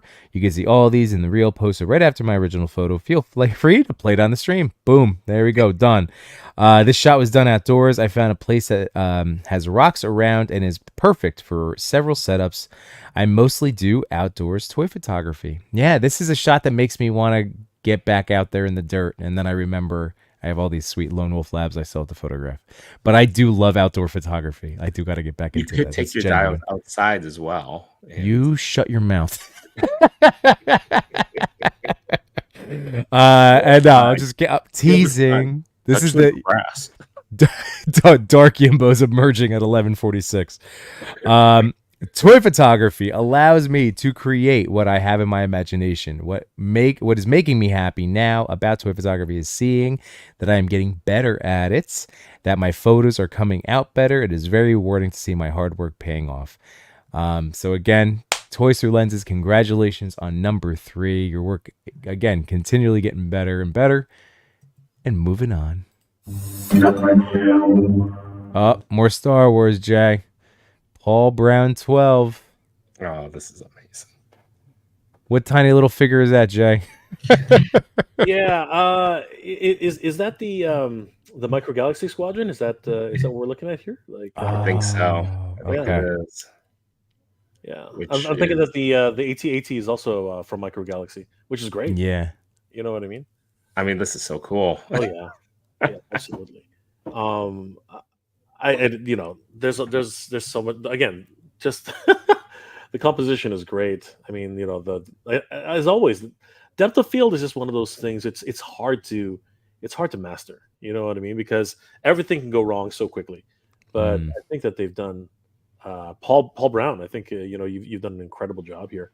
And again, there's a slight pinging of the lens there. I don't know. I don't know if that's. I'd like to think that that's actually practical, because there's a lot of particles in there too. But there's a lot of great things happening here, and the debris as well. I mean, it looks like somebody just went on a cookout and he gathered up all the bits and made the best use of them as possible. And I'm imagining that those are styrofoam chunks in the back there. It just again, it pulls everything together so well, right? And the force perspective is just beautiful. I love it. It's great.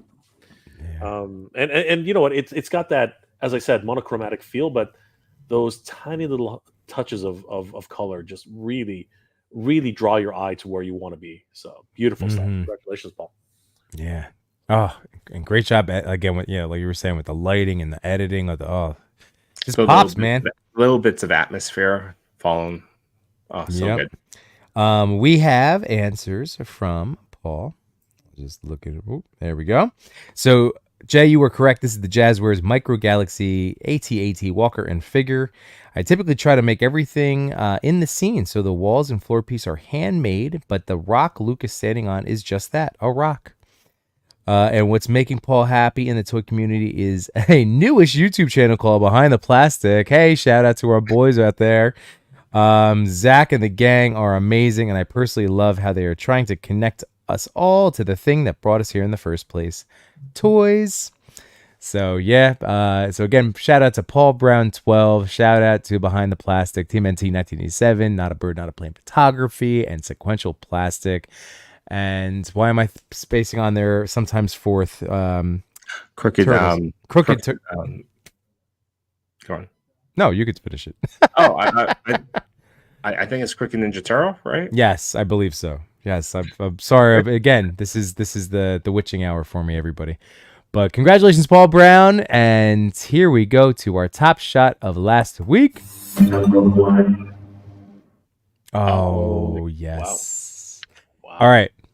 Before I celebrate this picture, I'm going to selfishly just let you guys know that at 8-ish tonight, I uploaded 5-minute feelings of the Mezco 112 Amazing Spider-Man review. So that, just so you know, as soon as we get off there, if you want to spend more than 5 minutes, I failed in my challenge, but a little review is up of this Mezco figure, so I just wanted to throw that out on my channel. Just Nice plug. This is also one. It's a segue. It's a segue. Sure is, buddy. And of course, it's not 5 minutes. We are not brief, but we are passionate. So that's true. And on Yimbo's channel.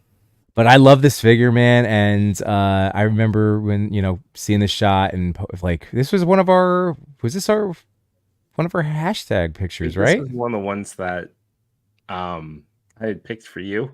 Yeah. Oh man, so I'm a big fan of the light up eyes. Jay, I forgot about that. Are you like a Mezco dude? I love Mezco.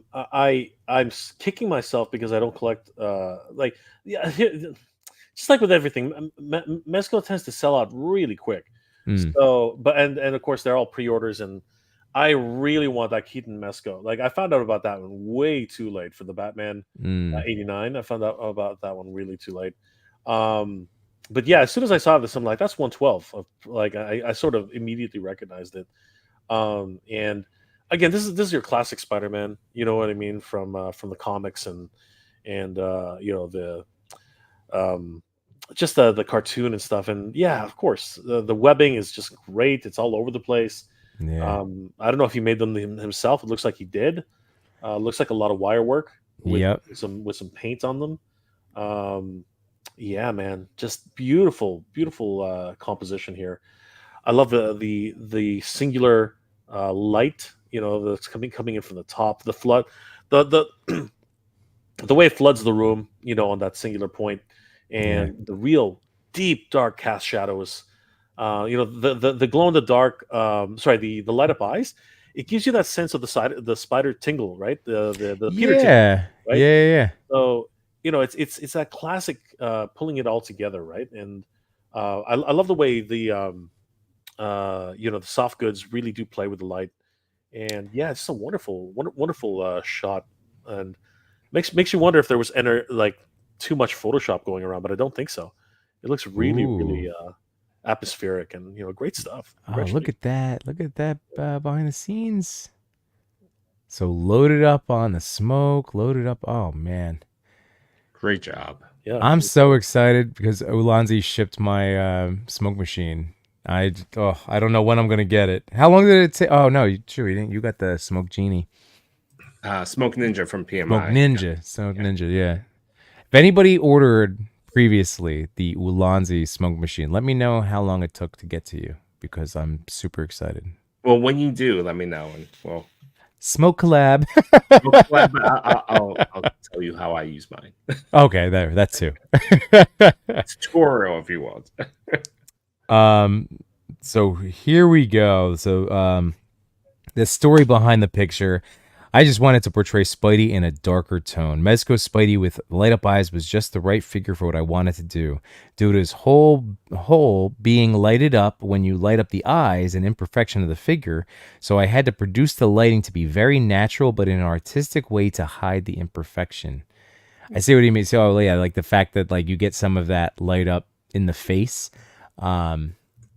I think, like that's, I could deal with it for myself, but no, I see what you're saying with Yeah, it wasn't just the eyes. It's not just the eyes.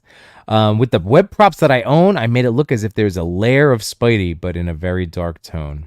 Oh, this is just a killer shot, man. This is it could be somebody's computer wallpaper. It's could be mine. It could be mine. It might be. And what's making them happy right now in the toy community, I just love the people and I do it for the art, which if you are familiar with my work, I am never just about one thing. Sure, I'm just one of the Titan masters doing kaiju shots, but I always challenge myself to do different things. I can go very random from Dragon Ball to kaiju to even scale-like diecast with my Batmobile shots. Theme ranging from tokusatsu, did I say that right? Tokusatsu?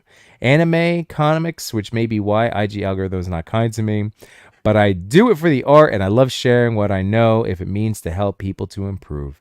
Yes, I am all tangible, but it doesn't really mean anything other than I just prefer it that way because I love the challenge. Boom shakalaka. Congratulations, man. So is that Akira Joe 9? Oof. Emerald Knight says you're going to love the Ulanzi smoke machine. Use mine all the time now. I plan on it. Chewy. Machu started. That Smoke Ninja was for me. I have to use it at least 100 more times this year to get my money's worth. Fair. But Machu was the first one that planted that seed, and then you came in and started getting me all riled up, and I had to pick it up. And now a shot like this makes me so excited to have it in hand. So, wow. We did it, everybody. Jay, we did it. We made it through our wonderful top 10. Congrats to everybody again on the TPC top 10 list this week. All right. Yeah, fantastic. Absolutely. Another amazing top 10. Please give those accounts a follow, a visit, however you would like. Yeah, it's been great. Learned quite a bit about their styles. And Jay, thank you for coming on to the show. Awesome. Learned a lot about your backstory, and like it was just great. It was great to hang out and hear all your amazing answers to these questions that the chat had, we had, and it was awesome. Yeah, no, thank you guys for inviting me. As I said, it's always an exciting time when somebody says, "Hey Jay, you want to jump on?" I'm like, "Yeah, sure, absolutely, anytime." I love collaborating with great creators like yourselves, guys, and I'm so humbled by the talent that's being displayed here, and of course what you guys bring to the table. It's just absolutely incredible. And if we get the time to meet up, I would love to do that. If it happens at Joe Fest, that'll be incredible. I'm gonna try my best. As I said, sometimes it just depends on what's the road gonna look like, because winter driving is just so treacherous sometimes, depending on where it is. New Jersey's not so bad, but I would love to see you guys. Are you guys going to be at Joe Fest at all? Like, I don't know if any of you guys can make the trek over there. So where is Joe Fest? It's Atlanta, I think. Hold on, let me. I think it's Georgia. Joe Fest. It's gonna be tough. It's gonna be. I would love to. July. Oh, yeah, July 21st. Oh, that's gonna be my big toy thing is gonna be Comic-Con with the daddies. So, I won't be able to pull it off this week or this year. Comic-Con's the following Wednesday. Yeah, Comic-Con's the next weekend. I think. Yeah, it would be a little tough, but but Legion's Con November, that would be epic. That'd be really cool. Retrostorm. Chewy, Retrostorm's asking about a fast pass. We have some lovely people here in the chat tonight. I say we throw one up in the spirit of, you want to do a little flip war as the as our little giveaway. So what we do, Jay, is every once in a while we like to again thank our chat for hanging out with us tonight, and this way we get to spin and do a little StreamYard giveaway for a chance for someone to get a collab feature with the ToyPic community to be, there you go, entered in. So everybody, we'll give you a minute real quick, and let's go. Hashtag Mega Beard, get in there. Minting Casket would have been a good one too, but no, Mega Beard's even better. And just to remind you guys that again, Mega J Retro, and then what'd you say, MJR Collector. MJR Collector, that's right, MJR Collector. Get those subs in, and yeah, man, there's a lot, again, amazing toy content out there, and that's what's so cool. Like Jay, like you were saying, like watching other people, like it's just so nice to when you find other creative, because as guys that talk about toys on the internet, it's also equally important to have people that you enjoy and being fans of yourself. And yeah, so you're just again another great account out there for people to enjoy. So if you are just discovering Jay tonight, be sure to give him a sub as well. And yeah, man, it's been seriously an absolute pleasure, dude. Yeah, but I appreciate it. As I said, it's amazing seeing you guys and what you guys are doing and everything. I'm truly humbled by the talent that's being displayed here. The top 10 guys, keep going. You know what I mean? Like just absolutely epic. And the more this community sticks together, great things can happen. And I'm not joking either. With more attention to projects, we it's possible to get figures made, and it's just all about supporting one another. I think that really is where it boils down to. So yeah, this community is just incredible. It really is. Yeah, man.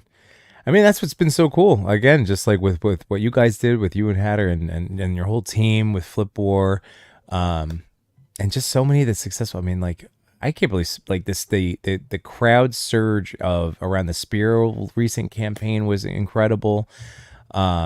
Again, just I got to be at the very tail end of Unparalleled's odious 24-hour stream, like where he got over the edge there. Yeah, and I couldn't believe that was such a cool moment to be a part of. I literally just started, like had one conversation with Wade on a stream and got to jump in at the end of that, and just to be a part of that and to see again his community that he's built and how we're all interconnecting and coming together. Just so many cool people out there that love toys, and yeah, it's just amazing, dude.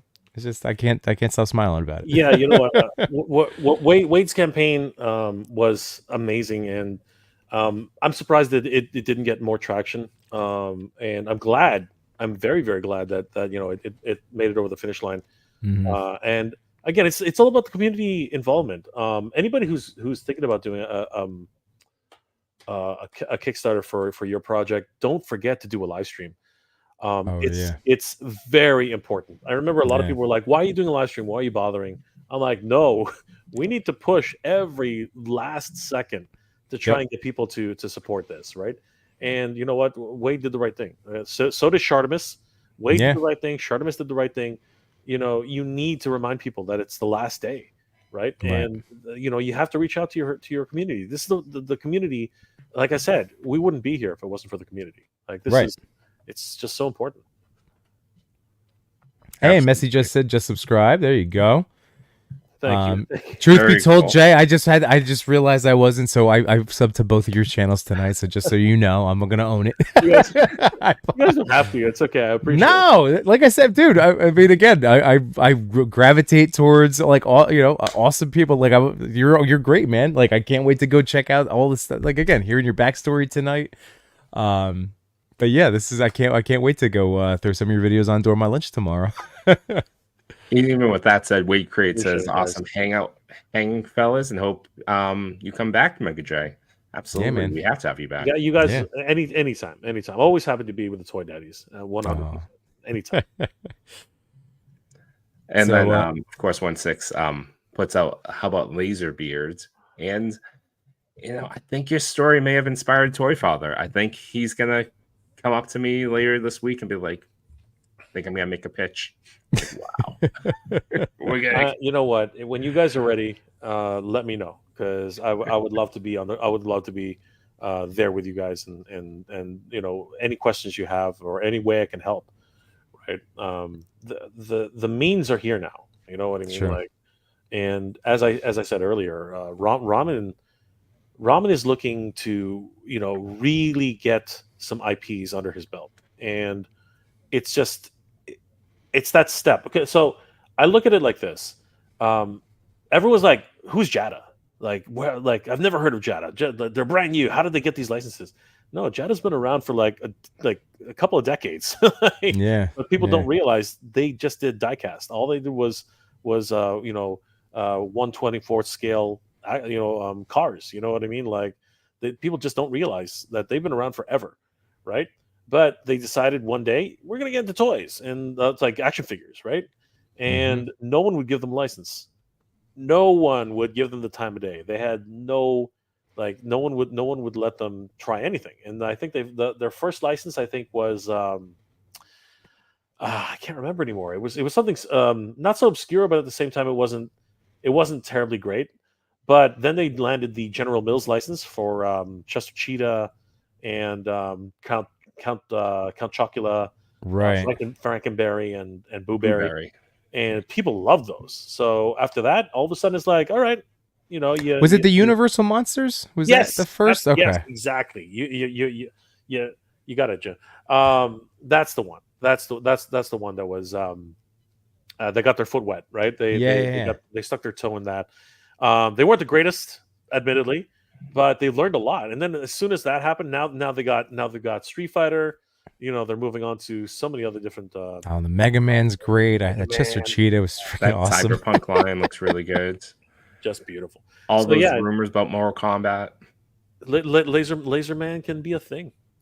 Laser Man can be a thing. It's already a thing. It's all right. Laser Man is already a thing, and the fact that this community is entrenched and understands Laser Man, and the passion behind Laser Man. I think that's the big thing, right? As long as your community is on board and wants to support you guys, Laser Man can become a thing, right? Now, I caution against like a full wave of of figures. Like rogues. We should start with like Laser Man and maybe one other, and very similar stature. And then make it easier for you to reuse the tooling and stuff like that.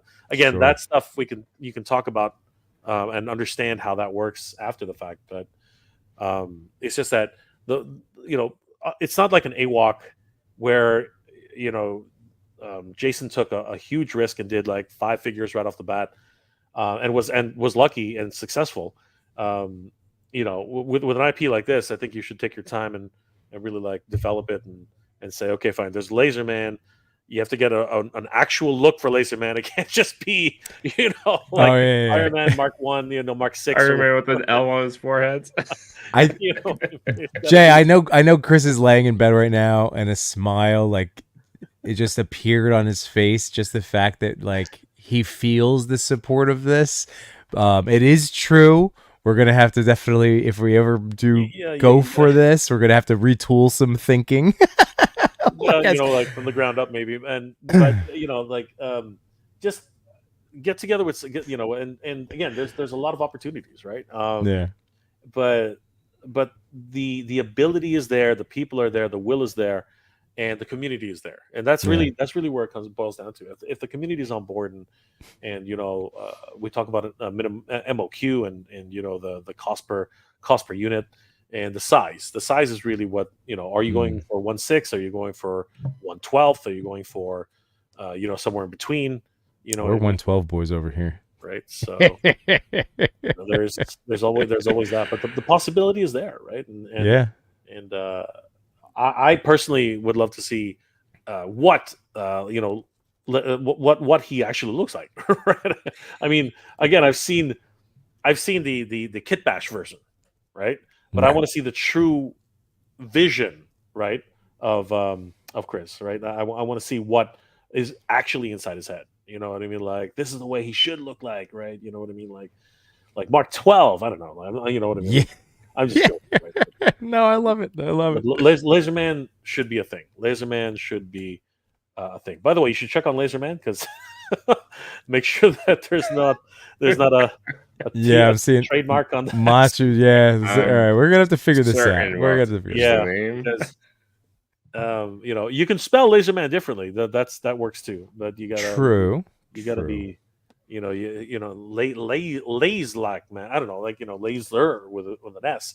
I don't know. But you gotta look it up, because make sure that Laser Man isn't an action figure somewhere else. Like Once Upon a Time. But don't worry. We'll make it happen, guys. We'll make it happen. We're gonna have.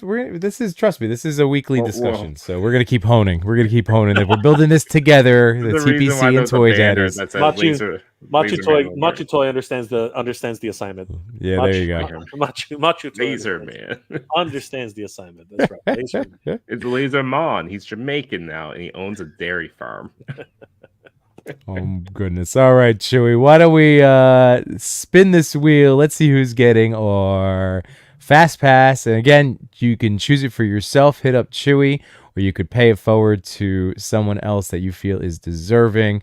Pablo Lopez in the house. Hey, Samurai Chris. All right, all right. Just want to say hi to Pablo. Samurai Chris, thanks for hanging out all night, buddy.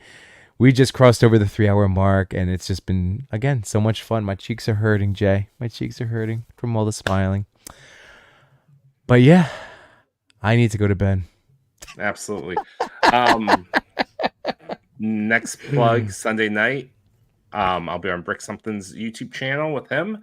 Also, Yeah. it's Mother's Day, so if That's just a right. reminder for those.